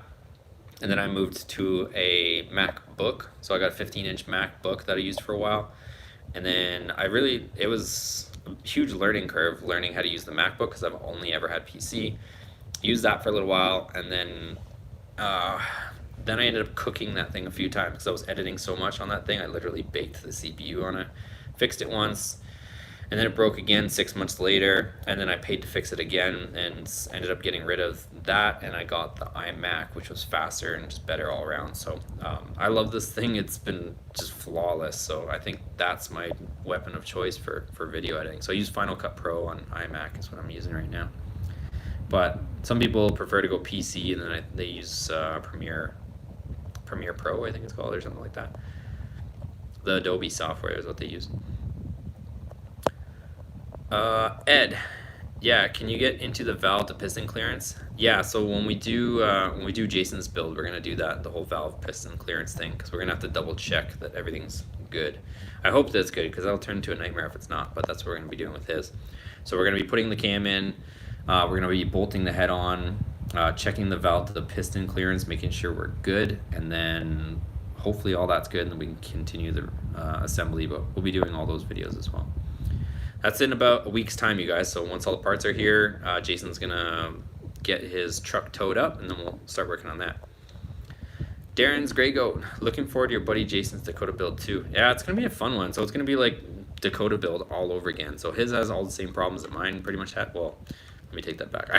I hope that his truck doesn't have all the same problems as mine, but I know we got to do a bunch of stuff. We got to fix the suspension and just get everything tidied up. So hopefully his isn't a nightmare like mine is, but his is like dropped ridiculously low, and I think we got to raise it a bit because it's like the axle is literally on the frame on his. Like there's not even, mine has like a couple inches. His is literally axle on frame, so we got to do some stuff. Austin, I'm back. What's up, Austin? Mike, what parts will help stop wheel hop and get better traction of the launch and faster 60-foot on Ram? Depends if you're talking 4th gen Ram. If you're talking 4th gen Ram, I would go with the Core 4x4 arms, since the 4th gen Rams are stock 4-link. So get some better arms there, and then also get better shocks in the rear. So I would get the QA1 adjustables and stiffen them up so that it's not hopping. Leo, random question here. You recommend buying a side-by-side? If so, which one? Whew. I don't know anything about those, honestly. I've never had one, never owned one. I don't even think I've ever driven one. So I don't know which one to say to go with. I know those Can-Am ones are insane. They got like not twin turbo. Maybe they're twin turbo, I don't know. I know there's got some insane ones from Can-Am with everybody's like competing with those crazy side-by-sides. I know some of them are like crazy horsepower though, and they have turbos on them now. David, what color is Jason's truck? Any pictures? Let me show you. It's kind of multicolor. I don't know what the plan is. I guess you guys will see it sooner or later. So he has an orange wrap on it, but it's a black truck. Let me see. I think I have a picture of part of it, at least, so you guys can get a general idea.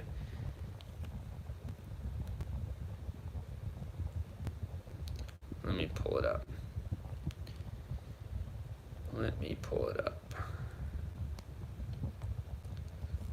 All right. Let me switch this around. There you guys go. So that's Jason's truck right now. That's how low it's sitting. It's literally, he tried putting his wheels on and it was literally sitting on the fender on the rear.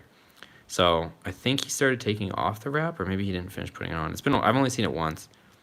But yeah, so it's that color black, and then you can see he's got the orange wrap on it too. So he's got a bunch of different wheels. I think these are the wheels he's going with. I'll have to double check, but he's got like 3 sets of wheels for that thing. So yeah, his car or truck is slammed right now. But we're going to be doing a bunch of stuff to it. So that's the build that's coming on Jason's truck.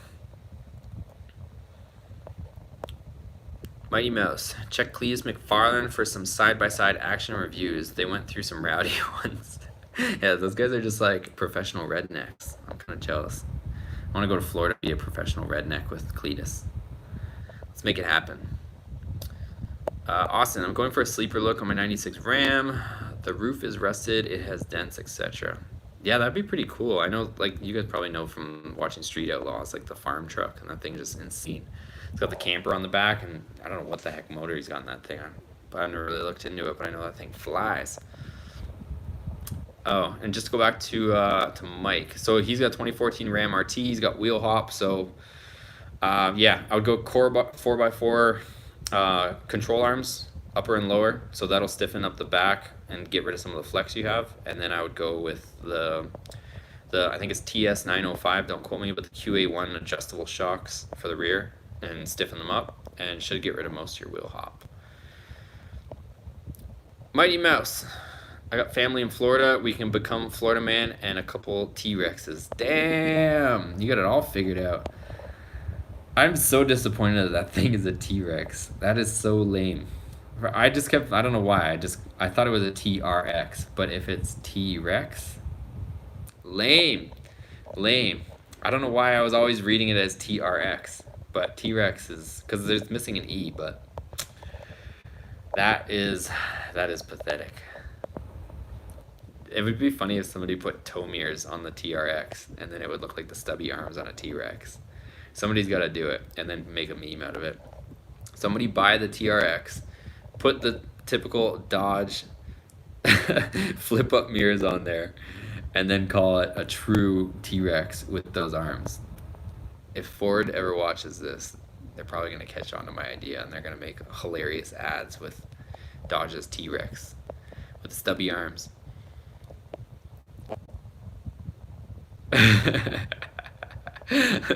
Mike said thanks for the info, and I'm laughing at it. No problem, Mike. I'm just laughing at Mighty Mouse's comment. He's buying.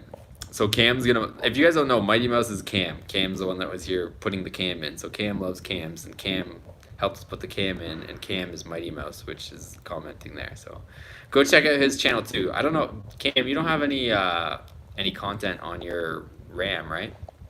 On your Ram 1500? It's all Austin Minis or Mini Coopers. Cam's a Cam. I think, yeah, so if you check out Cam's channel, Mighty Mouse, I think he's got some Viper content on there if you guys want to check out that. Or maybe not. He'll probably let me know in a second. So he's got mini stuff on there. So he's got Mini Cooper content on his if you guys are curious. But what else do you guys want to talk about? You guys want to know anything else about my trucks, my projects, all that stuff? I would go out to the garage right now, but every time I go out there, this phone overheats and hates me. So I can show you guys that stuff if you want. Right now, I'm literally sitting in front of this fan just so that this phone doesn't overheat. Viper soon. Yeah, so also, oh, I don't even, let me say this carefully. So Mighty Mouse Cam has a supercharger for his Viper. So I'm convincing him to put it on. You guys should convince him to put it on, because we're probably gonna document it and give him a hand and put it on the channel as well. I'm sure he's gonna do stuff for his channel, but I'm probably gonna show up, or he's gonna show up here depending on where it ends up going on. And we'll document his build too. So he's got the sapphire blue with silver stripe Viper, and he's got a Paxton supercharger kit. Paxton or Vortec? I always get them mixed up. Anyways, he's got a supercharger kit for his Viper. LF, the black coating you put on the Dakota's door lock, latch, and door handle. How is that holding up? Can you put that on your mirrors? Put black coating. I'm trying to remember what I put on there.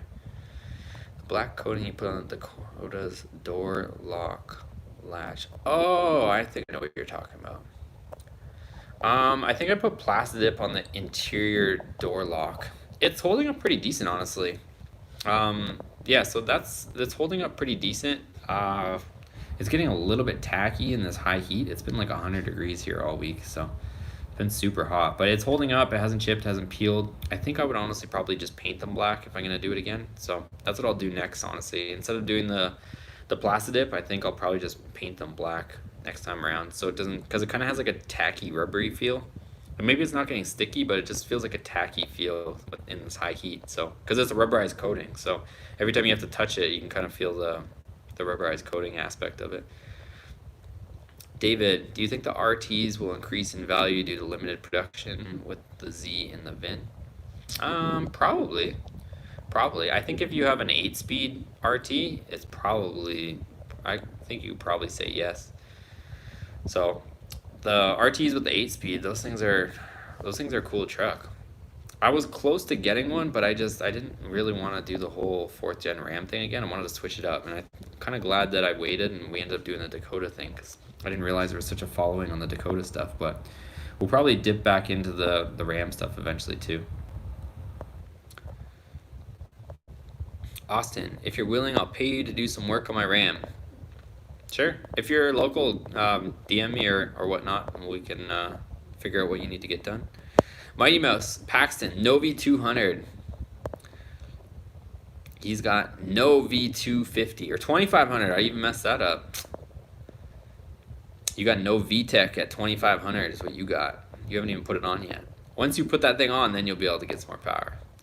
Mike, I'm currently due to half cam ported heads, throttle body, etc. A few months stroking. I swear I'm not reading this wrong. I'm just reading it the way it comes. I'm currently due to half cam ported heads, throttle body, etc. A few months stroking. Hopefully you haven't been stroking for a few months. That'd be terrible. And hopefully in year single turbo. Trying to get low 10s for daily. That would be a fast ass truck. But yeah, that's a lot of stuff. But yeah, the single cab RTs, those things, you can make those fast for sure. I have a few buddies with them, and they're flying. A lot of people that follow Boosted Motorsports are actually 4th gen guys, and they're kind of mad that I don't still have a 4th gen. David, with your wheel well dented, why not tub or mini tub and put some Viper ACR wheels on it? I don't know. It's not that bad of a dent. Like, it's not like it's friggin' ruined. I'll just take the wheel off and just pound it back out from the inside, and it'll go back to shape. So, yeah, I'm not quite there yet. I'm gonna put Viper. I don't know. We'll see. Jason has an extra set of Viper SRT10 wheels, so the same wheels that are on the SRT10 Ram stock, but they're Viper wheels. So they're the 10 spoke. I think they're 10 spoke. So it looks like the SRT10 wheels, but they're the Viper bolt pattern, which is the Dakota bolt pattern. So Jason has a set of those that I don't think he's going to end up going with, so I might try them on my truck and see how they look. So we'll probably put some Viper wheels on the Dakota to see how she looks for a little bit. Mike, that's what I like about mine. 8-speed, 392 gears, gets up and gets moving. Yeah, that thing's going to be quick for sure. Austin, you should do some 1st gen Ram stuff. Woo! That would be a heavy ass truck.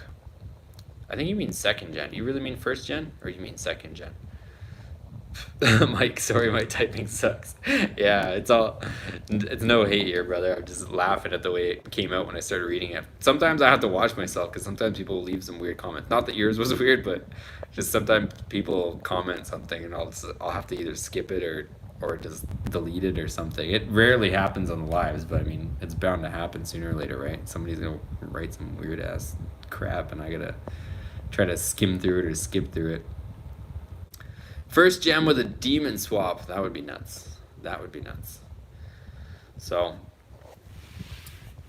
yeah, I hope everyone's doing good with all this nonsense going on.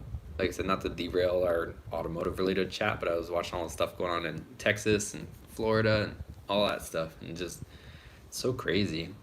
I mean, I don't know. Everyone's talking about how it's the fact that they can go out to restaurants or bars and get away with, going in without masks and stuff like that. But I don't know if it's that's causing all these new cases or whatever, or it's kind of. And I know a lot of people make fun of the president or whatever for saying what he's saying, but the fact that they're doing more testing, there's access to more testing, whether you like the current president or not, it's like that is true, right? So I mean, if they're doing more tests and you can do tests more quickly and there's more access to tests, then obviously there's going to be more results, right? So if you're testing more people, then there's going to be more cases just by that fact alone.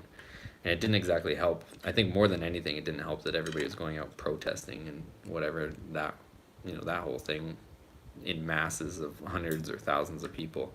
Not saying they shouldn't, somebody shouldn't stand up for what they believe in, but the fact that there's people in like tons of groups and crowds, like that probably had more to do with it than people going out to bars and stuff. But I don't know.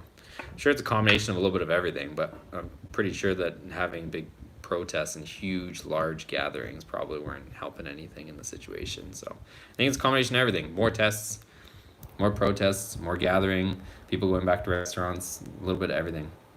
So I don't know. I know in California they made it mandatory to wear masks everywhere, which is lame, but I don't know. Like so just so you guys know, like again, a little bit off topic, but so I've always gone to the gym. I've always been active and whatever. So they finally opened LA Fitness again. So you guys probably saw on Instagram some of my posts, with my different cars at LA Fitness. So last week you could go to the LA Fitness. You could go in. It was a really weird procedure. I didn't really know how to approach it at first, but you have to go in and put something over your face. So you have to go into the lobby, and you have to have your ID, or not your ID, but your pass or whatever, your membership card. Scan your membership card, but you have to have your mask on over your face. And then once you scan your membership card, then they point the friggin' thing at your forehead to check your temperature. Like, remember those jokes that you saw like not too long ago? They're actually doing it now. So they point the thing at your head, take your temperature with like whatever, and then obviously I'm fine. So they tell you to go, and then you're allowed to take. Well, this was last week. You were allowed to take your mask off as soon as you got in. So then you're working out. Everybody's huffing and puffing and on treadmills and working out and breathing heavy and no masks, right? So that was the situation, but you had to have your mask on when you went into the lobby. I guess it kind of makes sense when you think about it. So you had to wear your mask to get in so that they could check to see if you had a fever. And if you did, you would have your mask on and they would send you back out. They would, deny you, I guess. So that's what they were doing last week. Then I go this week. Same thing. You have to wear your mask up into the thing. They, scan your card, check your temperature. And then they tell you you have to wear your mask or face covering the whole time while you're in there.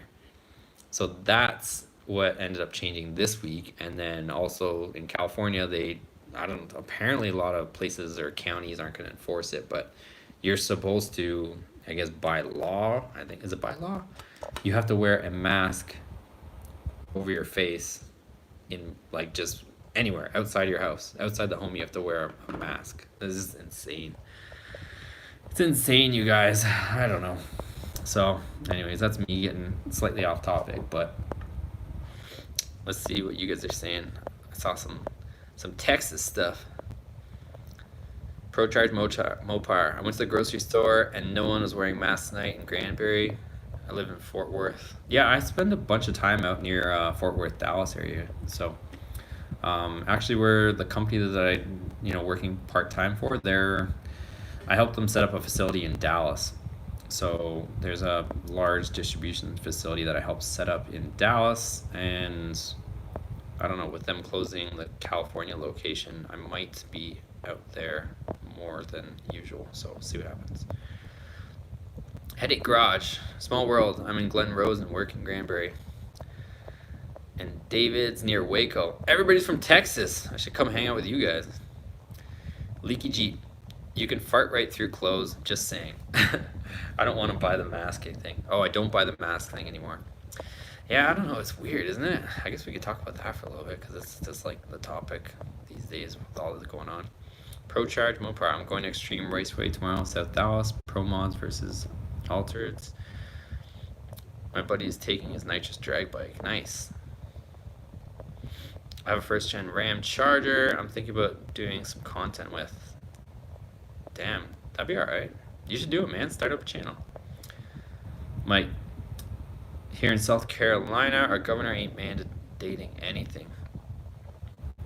Yeah, I don't know. This is weird what's going on right now. So the thing is like, not to like get all political on you guys and stuff. So I'm not like one of those conspiracy theorists that talks about like, oh, it's the election year, that's why all this is going on. I think this is going on regardless. Like, do you really think that all the other countries in the world care about the US election? Like, do you think all those people in Italy that were, you know, struggling to live or care about the presidential election in the US? I doubt it. I don't think all those countries shut down their economy and had all those, you know, health issues and all that stuff just because of what's going on in the US. I highly doubt they did that. But more than anything, I think I've been digging into this thing to see what the hell's going to go on, honestly, but a lot of people are saying that I guess, well, I don't know, it depends what you believe in, right? They're saying that obviously a virus can mutate. So they're saying that just like the flu, right? So every year the flu, you know, mutates slightly. They're saying that whatever is going on right now, like the flu can mutate every season. That's why people, you know, whether they do or don't choose to get a flu shot, there's a new flu shot every year for different whatever flus that go around because it mutates, I guess. So they're saying that the virus could technically do that as well, and then there could be different strands of it every season, and we have like this nonsense happen every season. But I don't even think this thing has a season, does it? It's like in the winter it was like, oh, once the summer gets here then it'll be fine or whatever because the temperatures will go up. Well, we're in like almost the hottest climate or heat wave in the summer, and all these things are going up. So I don't know, but everyone keeps saying that some second wave is supposed to come in the fall, and if that does, I don't know, you guys. We better be prepared to go through a financial burden, because if they keep having lockdowns and stuff, it's gonna be nuts to try to make a living and try to pay for just to survive, right? Like, I don't know. I just hope it doesn't get there, but I'm preparing for the worst. So yeah, I'd like to go out and buy some new cool stuff, but I'm gonna hold on right now since I don't know what my job situation is gonna be. And I don't know, just everything, right? It's even a little bit stressful to have a mortgage right now, to be honest with you. It's just, you never know what's gonna go on. At least if you're renting, you can bail from a more expensive rental and do something different. But if you're locked into a 30-year, you're in it for the long haul. Mighty Mouse, do it, he says. I want to see a first gen 5.9 content. Austin's from Florida. Yeah, Florida's getting hit hard too. Mike says, I agree. Yeah, like I said, I'm not like some sort of conspiracy theorist. I just try to listen to what's out there and read between the lines. I mean, I do think the media is doing kind of a disservice by scaring the living crap out of everybody with everything, but at the same time too, I don't know what's going to go on with this thing. It's like, oh, so just as a comparison, there's lots of Canadians on here, right? Do you think Canada locked down their country just for an American presidential year or election year? It's like, no. All these different countries didn't lock down their country and go through what they've gone through just for the U.S. presidential election. So I don't think there's any of those agendas out there. I just think it's a really bad flu is what it is. Like, if you think about it, it's not like Ebola where your freaking face falls off if you catch the thing, right? It's not like any of these different, like, insane diseases that go around. It's, if you catch it, you get the worst flu you've ever felt in your life. And then if you're in decent shape, you'll burn through it and you'll get through the other side and you're good. But it's like I said, it's not like Ebola where your face is going to fall off or some crazy, like, you know, it's just a really bad flu. That's what I think it should be. It should be called a really bad flu.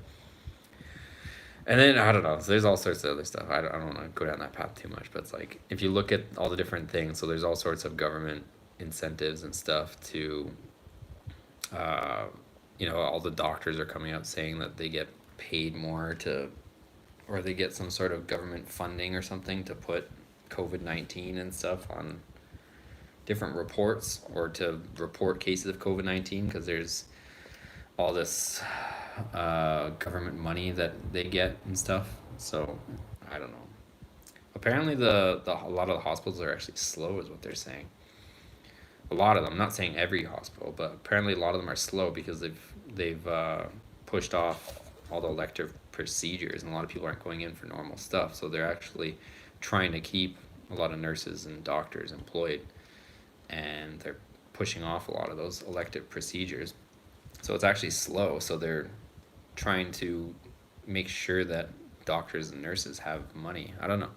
I'm not in that aspect of it, but I've just been reading stuff and seeing what all that is. So I think the fact that there's incentive to put that on the actual, their different reports or certificates, whatever they're filling out, I think that's a little bit crooked. I don't think they should be getting paid extra to write something if it's not true. So I don't know, guys. There's so much nonsense going on out there. It's like 2020 is not a good year.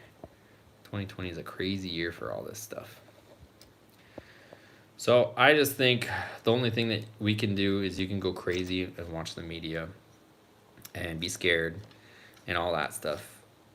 Or you can just, what are we really going to do as far as all that? All you can do is prepare yourself. You can go crazy watching all that stuff, but I think the best thing you can do is probably prepare financially, and don't make any silly purchases right now. Don't go out and buy a new car. I see, new cars all over the place. I see temporary plates driving around and stuff, and I just driving around in my 2002 Honda or my 1999 Dakota, beat up trucks or beat up cars. And yeah, all these people are like living it up, buying new vehicles like nothing's going on. And I just think that people should be a little more in tune with what's going on, honestly. Because I don't know. I don't think you want to get caught in this mix, because like I said, there's so many government support programs going on right now that are keeping the economy propped up. And as soon as all that stuff comes and all these people have to try to find jobs, and I don't know if anybody in here is one of those people, but I would, if you were laid off right now and you're in maybe an industry or a field that may not bounce back, I would try to pick up a new skill, try to figure out something. There's tons of ways to make money online. Get yourself a cheap little car that's good on gas. You can run around and do, Instacarts, Uber Eats, Postmates, all that kind of stuff. So those are just different ways that you guys can try to make a living. But there's a lot of jobs I don't think are going to come back just because people's mentality are changing, their behavior is changing. So I think a lot of people after this, maybe not everybody, right? But just if you think of in general, all these people that are, scared because of all the stuff they've been watching on TV, a lot of people aren't going to want to go back to a movie theater. They're going to, they've already learned they're not going to want to go in a movie theater and sit with a bunch of people, shoulder to shoulder or elbow to elbow with a bunch of strangers right after this, right?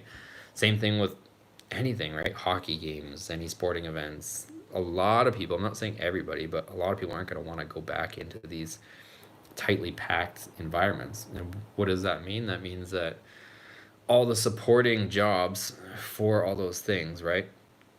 So the people that are, running the food kiosks or the food stands and all that stuff, the janitors, there's not as many janitors and stuff that are going to have to, clean up after these places, all the concession stands, the food, all the contracts with even places I was watching the CEO of Coca-Cola, and he was saying that their consumer purchases weren't down or weren't really affected because, people are buying bottled water, which, Coca-Cola owns Dasani. So their consumer purchases weren't down, but their contracts, all of those are suffering. So all their restaurants, because they'll bring in how there's all the soda machines and stuff like that. So all of those products and stuff like that from restaurants, from stadiums, sporting events, all that stuff has been hit dramatically. So there's other things that you think of, right? So even like stuff like the driver that used to drive from Coca-Cola deliver stuff to, fill in the blank stadium, because they would have to, deliver the syrup or whatever from whatever soda. Like those jobs, right? Like just jobs you don't even think about aren't going to be there. Same with like whatever person had the contract to do the plumbing maintenance or the electrical maintenance on all these massive buildings. So I don't know. Like I said, this is just me talking and just rambling a bit on a Friday night with you guys. But that's just my true thought. So if you're in some job that's,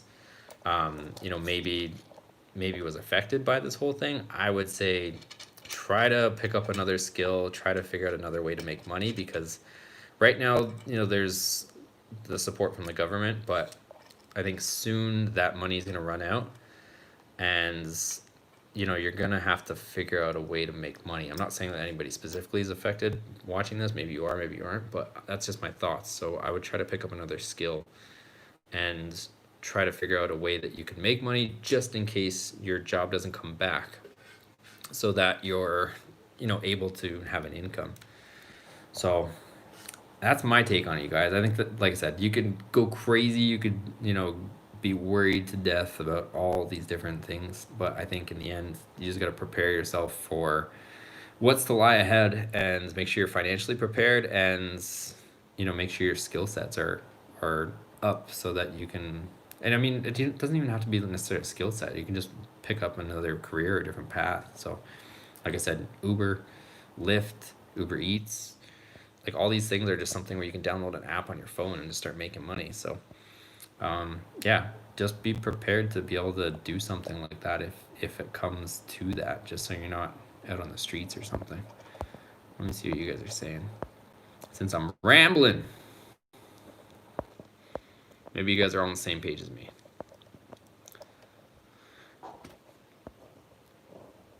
Darren's from Kingston, Ontario, Canada. Old stomping grounds. Pro Charge Mopar. My wife works at Children's Hospital, and they keep getting sent home with pay. Been like that the last few months. No business with kids not in school mingling. Yeah, I mean, it's weird, right? You'll see on the news that, oh, it's this or it's that, and then you talk to some people in certain areas and certain fields, and it's like, yeah, it's nothing's going on. Potatoes and lead. Live your life and wash your dang hands. Be fiscally responsible. Yeah, I think that's like, I don't know. Like a lot of people are just living beyond their means. I think that's the biggest thing, and this is just a wake up for everybody. And I don't even think the wake up has happened yet. Everybody's like, oh yeah, I got, you got like $1,200, or I got $600 a week extra on my paycheck. Nothing's wrong, but everyone's running around with $1,200 phones in their pocket. Like with me doing YouTube, it's a job for me to have a phone and post and record and do all that stuff and stay engaged. And like, I don't even have the newest iPhone or newest smartphone. My smartphone's like 3 years old. It's like not even the newest one, and it's something that's a tool for me to make money. And you'll have all these other people that are just getting the newest $1,200 phone just to get it. It's like, I don't understand. Or they're going out and buying a new car. It's all borrowed money. It's I don't know. I think if anything, this thing's gonna shake people a little bit to live within their means. But I don't even think that's happened yet, just because everything's being propped up by government money right now. James Bender, same here. Been getting paid to stay home for the last 3 months. That's not bad, man. I mean, it's like, I don't know. I guess it could go either way. Not to say that it's not bad or not good, but I mean, as long as you're okay financially, I mean, it is what it is, right? If your job, you got laid off from that, but just kind of read between the lines, right? So I don't know, I can't answer it for everybody, but I don't know what you guys are in or what you guys are doing, but just make sure if you think that it might be a job that's not going to come back, that you have a plan B. I mean, it's okay to ride out the unemployment for whatever period of time that lasts, but just try to prepare yourself for when that unemployment money runs dry, that you're going to be able to, find a job that's, available. That's all. So I think right now honestly, like right now, if you guys are at home on unemployment, try to come up with something, you got more time on your hands, I would think. So try to come up with something where you can make money a different way. I mean, YouTube is a great way. I mean, if I can finally break out of a 9 to 5, I would be more than happy. Right now, I'm kind of partially, I'm like half in, half out, because YouTube doesn't quite pay all the bills. But yeah, if I can completely break free from 9 to 5, I mean, shoot, I think that's everybody's goal, right? So right now, that's kind of like half of my income that I need to survive. I'm not like getting crazy rich or anything, but it's kind of half of what a acceptable wage should be or income. But if I can push it to the full tilt and just solely do YouTube, I am down. So if you guys are new to this live feed, give it a thumbs up for me, you guys. There's 36 people in here, but there's only 27 thumbs up, so you know what that means. Not everybody gave it a thumbs up, but you guys are hanging out in here, so give it a thumbs up for me. Quit being stingy with them thumbs ups.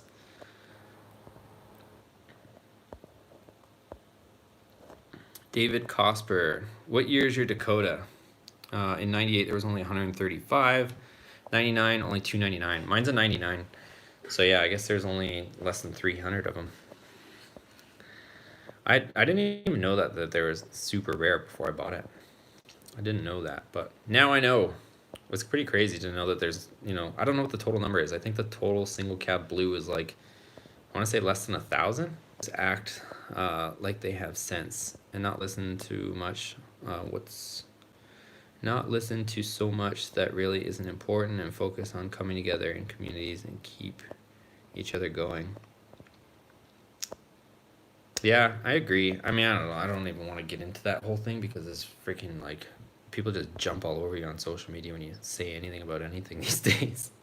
So, I mean, I don't know. And the whole like police thing, police brutality, whatever, it's like, I don't think anybody, it doesn't matter what race or what color you are, I don't think anybody enjoys confrontation with police. It's like, if you're having a confrontation with police, unless you're just walking by and asking them how their day is, I don't think it's usually a good confrontation. Usually if you're having any engagement with police and you're sitting in the driver's seat of a car, it's usually for somebody doing something wrong. So I don't know. And I don't know. I'm sure there's bad apples out there. There isn't anything and everything, right? But it's like, if you're acting like a goofball and you're not complying or listening to the order, it doesn't really matter what color, age, race, anything you are. It's like, it's just, you're gonna get, you know, if you're not complying, you're gonna get treated that way. It's just, I don't know. That's my take. I'm sure, like I said, that's not like a blanket statement. Yes, there's gonna be bad apples here and there, but if you're acting out, you're gonna get treated as if you're acting out. It is what it is. Like I said, I think when everybody sees, you know, lights light up in their rearview mirror, I don't think anybody has some great feeling of how good that situation's gonna be, right? It's just, everybody is like, oh crap. And you know, everybody, I get nervous. I don't know. I think everybody gets nervous when they see cherries light up in their rearview mirror. It's like, you know, you're in trouble and you know you gotta, you know, your back straight and stuff, right? But I mean, when people start acting out and thinking, oh, I have a phone and, you know, I'm gonna record this and record what this person's doing, and you know, you start pissing the person off or whatever it is, it gets ugly. I don't know, like, it's like 2020 or 2019, I don't know how, when, or why people thought it was, you know, you're able to just stick a camera in somebody's face and they weren't gonna get pissed off at you. I know you're legally allowed to record somebody, but it's like, I'm gonna record everything you're doing, you know, I'm gonna have this on record. It's like, as soon as you do that, the other person's mentality is just gonna flip, like, okay, well, here we go, right? So, I don't know, like I said, I don't think anybody likes the confrontation when they're in trouble, but, I mean, if you, I don't know, that's all. I'm like, I don't even want to get in that subject just because it's such a hot topic right now, and people are just so upset by everything. I don't even want to go near it because I don't want to get involved in all that mess.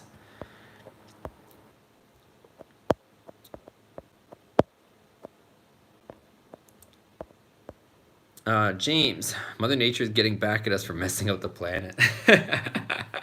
I don't even know. If you guys really look into it, there's a lot of weird, maybe not conspiracies, but a lot of weird stuff behind that whole thing. As far as where that freaking whole thing came from and how it was apparently, and I don't even know, whatever, at this point maybe the video will get demonetized just from me throwing out the words, just so you guys know, when you say certain words on YouTube, they'll demonetize you. But I guess that whole thing was there's a lot of information to come out and support the fact that it's not a natural disease, I guess. It's something that's, a mixture of different things, and there's no way that it could have came to be without being made in a lab. And there's like all sorts of weird stuff and documents and stuff about this lady that was experimenting with this thing that's circulating. I don't know. If you guys do some digging, check it out. Apparently, there was some lady that was giving like presentations and presentations. I don't know what the word is. Like she was giving like presentation, or not a speech, but like she was presenting some sort of idea and playing with this stuff like years ago. And everybody asked, like, why are you developing this stuff? It's really weird to look into if you guys dig into it. But yeah, I don't know.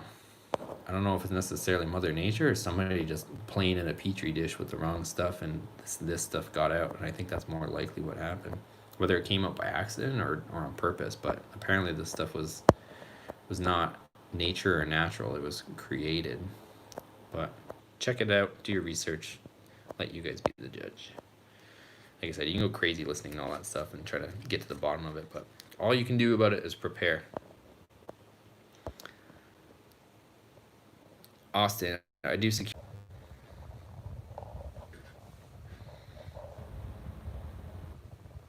We're back. Sorry, you guys, this thing cut out. This thing keeps overheating. Even the phone is stressing out. Give me 1 second. Yeah, so you should be all right. Like I said, just know, you guys know better than anybody what job you're in and whether you think it's gonna bounce back. I think a lot of people, like, a lot of service industry stuff, people that are in, any food industries, bar industries, I don't think those ones are gonna bounce back very easily. Like, look at right now, they opened up 50% capacity, and then they're like shutting them back down again. James Bender, I test autonomous cars. That sounds like a fun job. Sounds like a fun job. It almost sounds like an easy job. You just sit in the car and they just drive you around. Or do you like test them, like do all the programming? LF, hey, thanks for the transmission lever seal leak video. It helped me, but since I have 4-wheel drive, I had to remove the front drive shaft, cross brace, and have 5 days to complete. The 5.2 has a trans line in the way. Yeah, it's the I think the transmission line on mine we're getting pretty close to, but yeah, if you have 4-wheel drive, it's probably a bunch of other nonsense in the way too, but glad you're able to get done. James, still employed, they're just keeping us at home. That's not bad. I mean, it's not a bad gig, right? Like I said, I kind of want to be in a position where I can still afford to do like the YouTube thing and still buy all the, different parts and stuff, so that we can still have fun here. ProCharge Mopar, lucky for me, 0 debt and get to retire in 3 weeks at 51. My channel content about to go up. That's not bad, man. That's not a bad position to be in. Retiring, no debt, and you can just go have fun.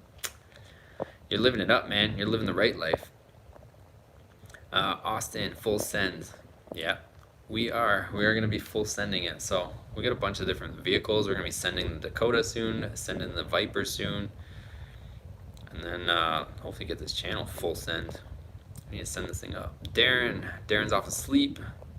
Yeah, I know it's late on the East Coast for you guys. So thanks for tuning in, Darren. We'll see you after. EMC, I think it says. Thinking about supercharging my Dakota. What supercharger did you put on yours? Mine's a ProCharger kit. It's a bit of a dated kit, but I would try to get yourself a bracket and a supercharger, and then try to do the plumbing yourself, like do all the intercooler stuff yourself. I think that'd be the best way to go if I were to redo it. Well, I have redone it. So mine has the intercooler piping all at the front, and the intercooler in front of the rad, which is better than putting the intercooler on the bottom of the car or truck. Especially with the lowered trucks. If it's a lowered truck like ours are, it's like putting the intercooler on the bottom is like a death sentence for it. Mike, nowadays really nothing would surprise me. Yes, with all that stuff we were talking about a minute ago, it's just madness. 66 salvage restorations. Keep up the great work. You're definitely knowledgeable. Yeah, I mean, a lot of my knowledge is just from tinkering with cars over the years, so I'm not like a mechanic by trade. It's just I've always just messed with stuff, taken things apart, broken stuff, put it back together, researched, figured out how to do stuff. I don't know. Ever since I was a kid, I just like taking stuff apart and putting it back together. My mom used to get mad at me, but usually I was able to put it back together. James, I babysat the car for a while. It drives me around and monitors systems. That's pretty cool. I mean, that'd be a pretty fun little drive to get to drive around all over the place. Mike, do you know of any good tires for 22s, 9.5-inch rim for best traction? 22 is going to be a hard size to figure out. I don't know. I like Toyos for traction, honestly. Toyos have really good traction. I think you probably get some proxies on there in 22s at least. I would try to go Toyo if you can. Try to find something that's as sticky as possible. But the problem is you're gonna have thin sidewalls, so the less sidewall, the harder it's gonna be. Austin, I had to add a transcooler on my 46 RE. I'm gonna be upgrading to -6 and lines though. Those are some hefty lines you're gonna run. But that'd be cool. That'd be cool. Zach, why is there no content on the SRT10? So we're gonna go back to some SRT content soon. The reason why there's almost been like no content on a few different cars. Honestly, there's been a ton of Dakota content just because that thing's been a headache, honestly. So now that the Dakota is finally getting sorted out, I just want to get the Dakota so that it is, set up decent and running decent. And then I can kind of chill out on the Dakota a little bit and just enjoy it. We'll do some track day stuff, but it's just, there's always something up with the Dakota. So that's why we've been working on the Dakota so much. But I do want to get some more Ram content for you guys, so that'll be coming soon. I just kind of want to get to a point with the Dakota where it's able to, just stay together for a little while and just enjoy it. But it's just like, even though the engine's coming together, like the engine's finally running, somewhat decent, we still got some stuff to tune up. It's like the Dakota now, it's like you want to enjoy it and drive it, but it rides like garbage in the back. So it's like now I gotta figure that out, and now that it's running, I gotta figure out the exhaust stuff because it's freaking loud as heck. So it's like there's always something with the Dakota, whereas the other vehicle that we haven't tinkered with as much, we haven't messed around with as much, they just work, right? The Viper just works. The Viper truck just works. The S2000, we haven't really done much to it. It works, right? But the Dakota, we've messed with so much between slamming the crap out of it and taking apart the engine and doing all those performance mods. It's like it needs a lot of attention to get it up and running.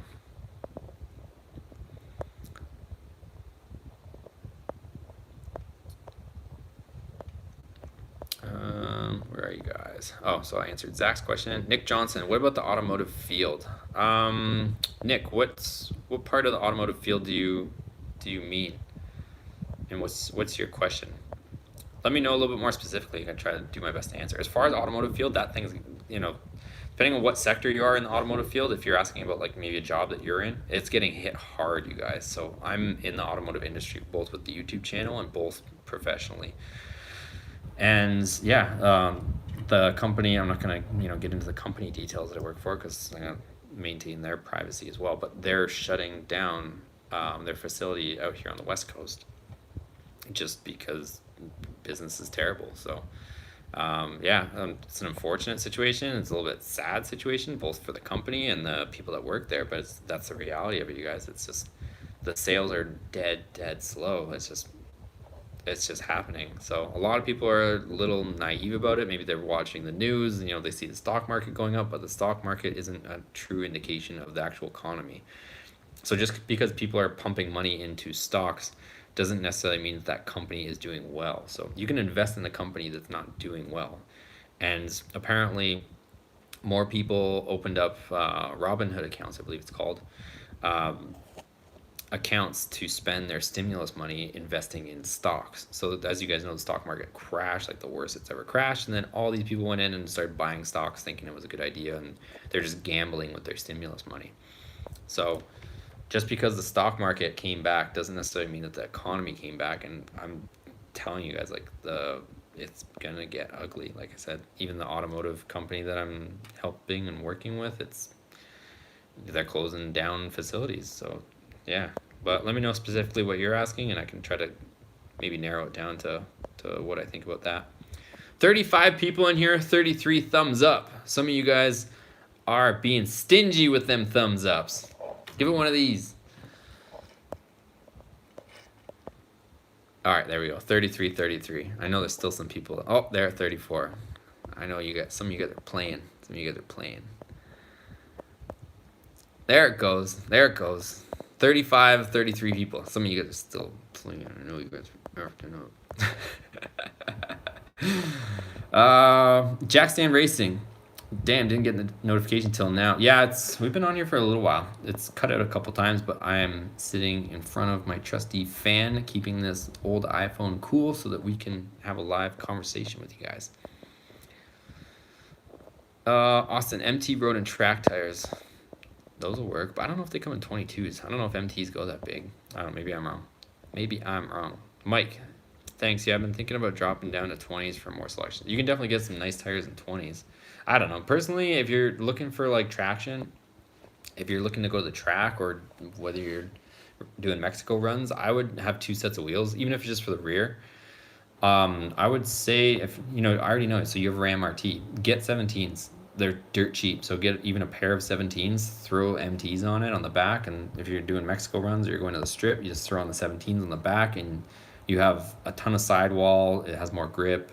You're not dealing with rubber bands for tires, and it's just an all-around better setup. When I was almost running 11s with my crew cab 4th gen Ram with the Pro Charger on it, and I had 17s on the back with Mickey Thompsons.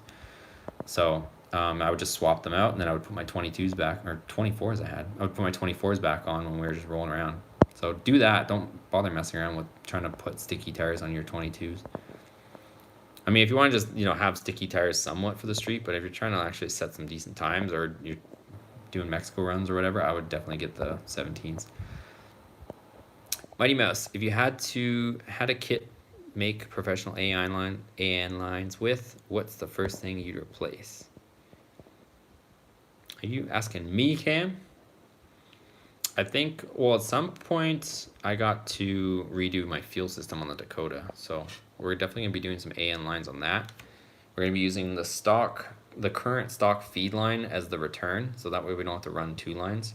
So we'll probably I think we're actually going to run -6. I think -6 to the rail, and then the return line is going to be the original feed line, just to dump the fuel back into the tank. I think that's the plan. Keep up the Dakota content. Yeah, so you guys have definitely made your voices heard. You guys like the Dakota content, so we're going to keep the Dakota content rolling. I would like to have a little bit of a break. At least it runs right now. But at some point here, we'll end up, doing some more stuff. And I don't know. We're going to switch gears a little bit to some of the other vehicles, so the other ones get some love too. Is rebuilding the engine on stand still happening? Yeah, so it is. It's just like I was mentioning, I think even now and before, it's like everything's been keeping us so occupied. Like the Dakota is always acting up and stuff like that, and between all the other stuff I still have to do to have vehicles working and stuff like that, I just haven't had a chance to open up that engine that's on stand. So I do want to open it up at bare minimum in the meantime, like a mentioning before about the economy.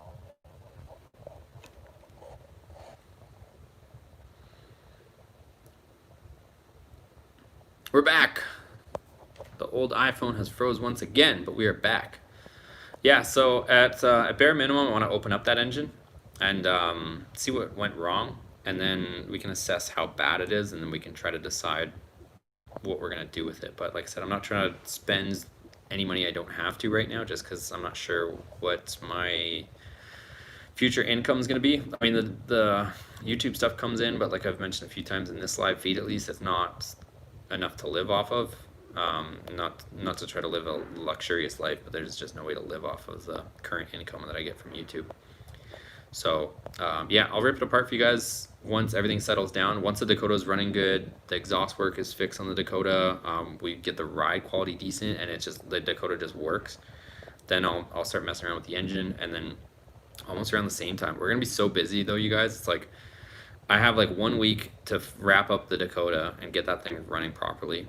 You know, and hopefully riding better, exhaust good, and then Jason's RT, his Dakota RT is going to show up.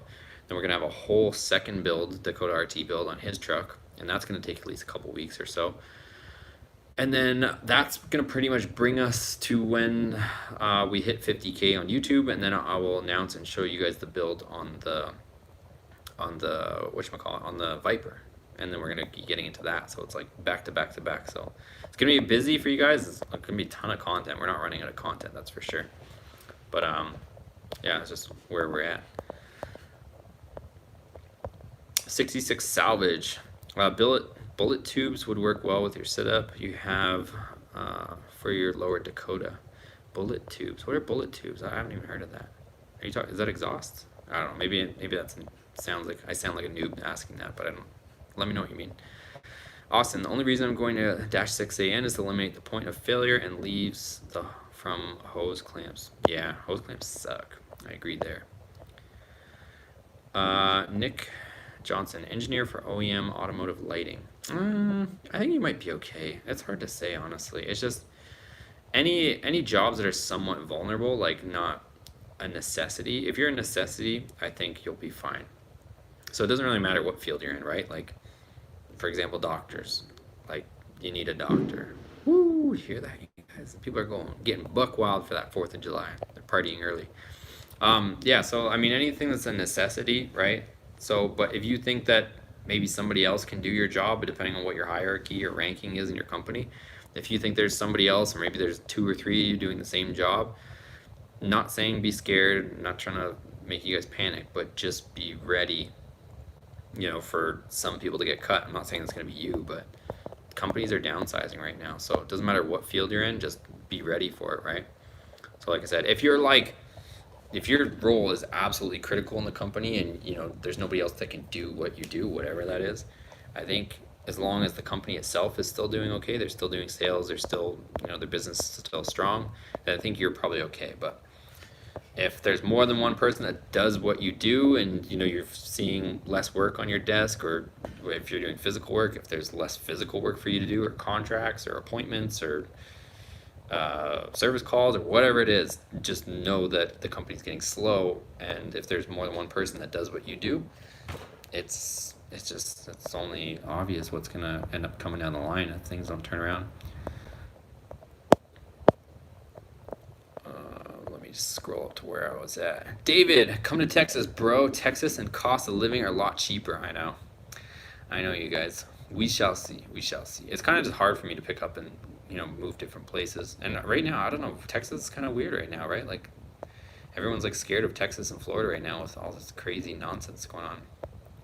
I'm not saying I believe the media, but I mean, at the same time too, it's like everything is like getting kind of scaled back in Texas right now just because of what's going on there. So strange times. Right now, till I see what's going on, I'm just gonna hang tight. And yeah, I've got my heels dug in here a little bit right now, but we'll see what happens. Mike, thanks, will do, no problem. Mighty Mouse, yes, basically I'm buying an expensive friggin' kit and want you to justify my purchase because you'll help me use it. Oh, okay. So, Cam is buying an AN kit so he can make AN lines, and I will need to use it. So, there we go. We might be doing the fuel system sooner than we talked about. Oh, I don't know if I've told you guys this, but at some point I'm going to be going E85, I think, on the Dakota to try to squeeze as much jam as we can out of that thing. But we'll see.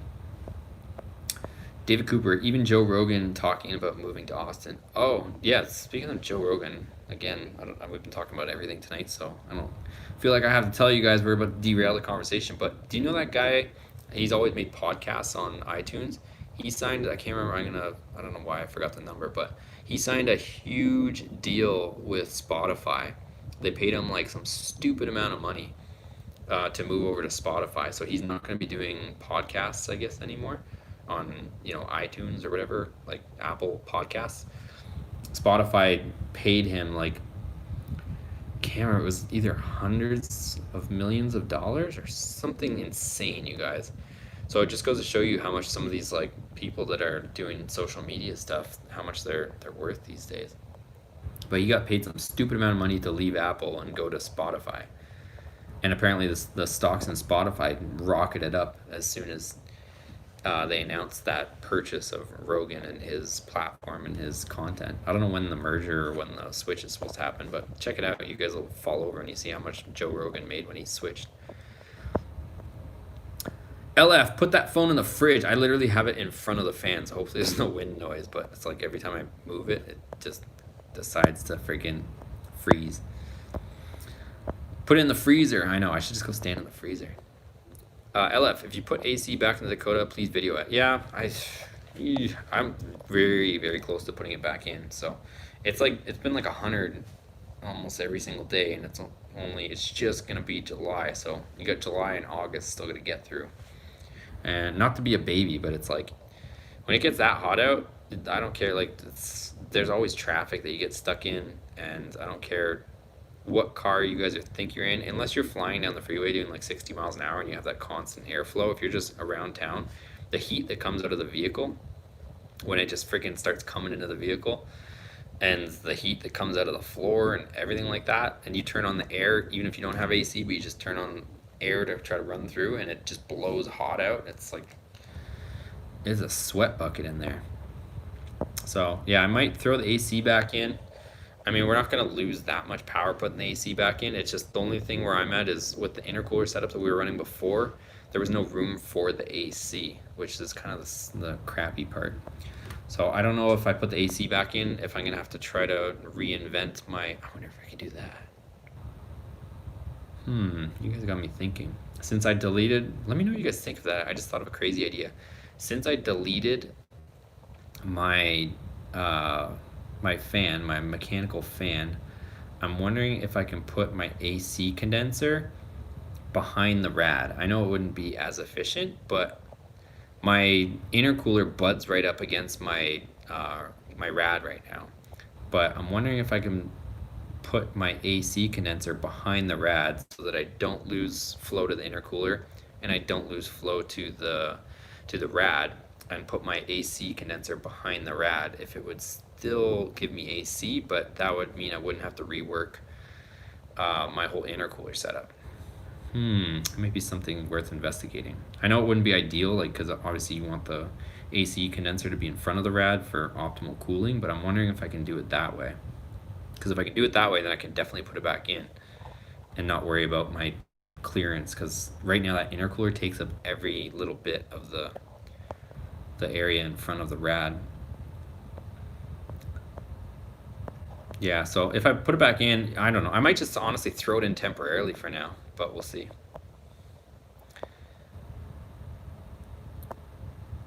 '66 salvage Dynamax. I don't know. I might be late. I'm like drawing a blank still. 66 salvage. JG, I want free sticker, please. Yeah, if you want a sticker, I have them. They're $5 each shipped, and usually lately I've been generous, so I'll throw a couple in. But if you guys want one of these Boosted Motorsports stickers, I still do have them. So I have black. I got every color, honestly. I got black. I got white. I usually have blue. I have red. But $5 each shipped. If you guys want one, I will gladly hook you up. Those are almost the 10-inch stickers. They're pretty much 10 inches long. They're good for like back windows or wherever you want to put them. But yeah, if you want a sticker, DM me or however you want to get a hold of me, and they're $5 shipped, and I'll get you one coming. Shade, hey Boosted, any plans for a different wheel and tire setup on the Dakota? Yeah, so Jason's got a bunch of different wheels too, so he's got a few different wheel setups, so we might mess around with something like that. Might put the Viper wheels he has, the SRT 10 Viper wheels, the 10-spoke ones. Might try those, but either way, we'll probably put something on the Dakota at some point. I want to clean up the wheel look on it. It looks a little bit, I don't know. The wheels that I had on it, they were, I was going to get upset saying this, they were mint Dakota RT wheels. And somebody that I let drive my truck decided to hit a curb or something, doing some silly amount of speed, and bent one of my wheels and like ripped the tire. So now I have one Dakota wheel that's like, I don't know if it's like bent like overall, but like it's not a curb mark, but the lip is like bent in like half an inch. So I would have to get it repaired because I wanted to, honestly, I wanted to either paint them or strip them and freshen them up. And now I have one that's freaking bent. So I don't know. We'll see. We'll see. Don't let people drive your vehicles. Moral of that story. Otherwise, you might be disappointed and upset. 66 salvage. Dyno Max bullet tube short. Oh, short through, straight through, I think. And though like cherry bomb, but much more push of air, the Dakota of yours would run well with that setup you have. Yeah, I think we might end up going with MagnaFlow because it's a similar thing. It's like a straight through design, but it's got like the fiberglass packing in it and stuff. So as opposed to what I have right now, which is like a chambered muffler, the Flowmaster. But yeah, I need to knock the noise level down on that thing. So I think we'll probably do like a 2-phase thing. I'll probably knock the noise level off the Dakota for now, and then we'll do electric cutouts afterwards to, you know, bring it back at the command of a switch. Because right now it's like just obnoxiously, it's not even, I won't say it sounds bad, it's just like drone. It's like when it starts getting into that thump of the cam, just da da da da da da da da da da, it's just drone on your ears doing this when you're just sitting there idling. So I gotta fix that because it literally like your ears are ringing after driving it for a little bit. And I'm not trying to be like an old man. I'm telling you guys, when you can come back in and like you just sit here for a second, it's like your ears are just going just ringing. It's bad. I gotta fix it. Austin, how would I install an oil cooler on my 96 Ram? I'm using R32 free on for my AC on my Ram, not R34. How would you install an oil cooler? You just have to, depends, I don't know if yours already has one, but probably have to look at, probably the easiest thing if it doesn't have a factory one and you can reroute it, probably get one of those sandwich adapters. I think that's, I don't know, that's the easiest way that I can think of off the top of my head is get one of those sandwich adapter plates, and then it'll have 2 lines running to and from it. And then you can run that to your cooler. 66 salvage says people are going crazy out there with fireworks. Ooh. I'll send you the picture and the link from my business page from Instagram. Cool. Sounds good. Alright guys, I think I'm gonna wrap this up. It's somehow been almost 2 hours. I don't know how I've been talking so long, but appreciate everyone's support. Make sure you drop one of these. Don't be stingy on the way out before you take off. If you guys haven't subscribed to the 2 other channels, I know Cam, Mighty Mouse linked them both in here. So check them out. I'm trying to get my channel, The Garage, which has a bunch of other content. He's actually linking them there right now. So we got Boosted Motorsports 2. And we also have The Garage. So check those out, you guys. If you can support me on those pages too. I'm trying to take this YouTube thing full-time. Like I said, just like you guys, I don't know what the fate of my income is going to be in the future, so I'm just trying to crank out as many videos on different channels, different content, different platforms, different style of content. So I appreciate you guys' support. The video tomorrow will be on Viper maintenance. So we did an oil change.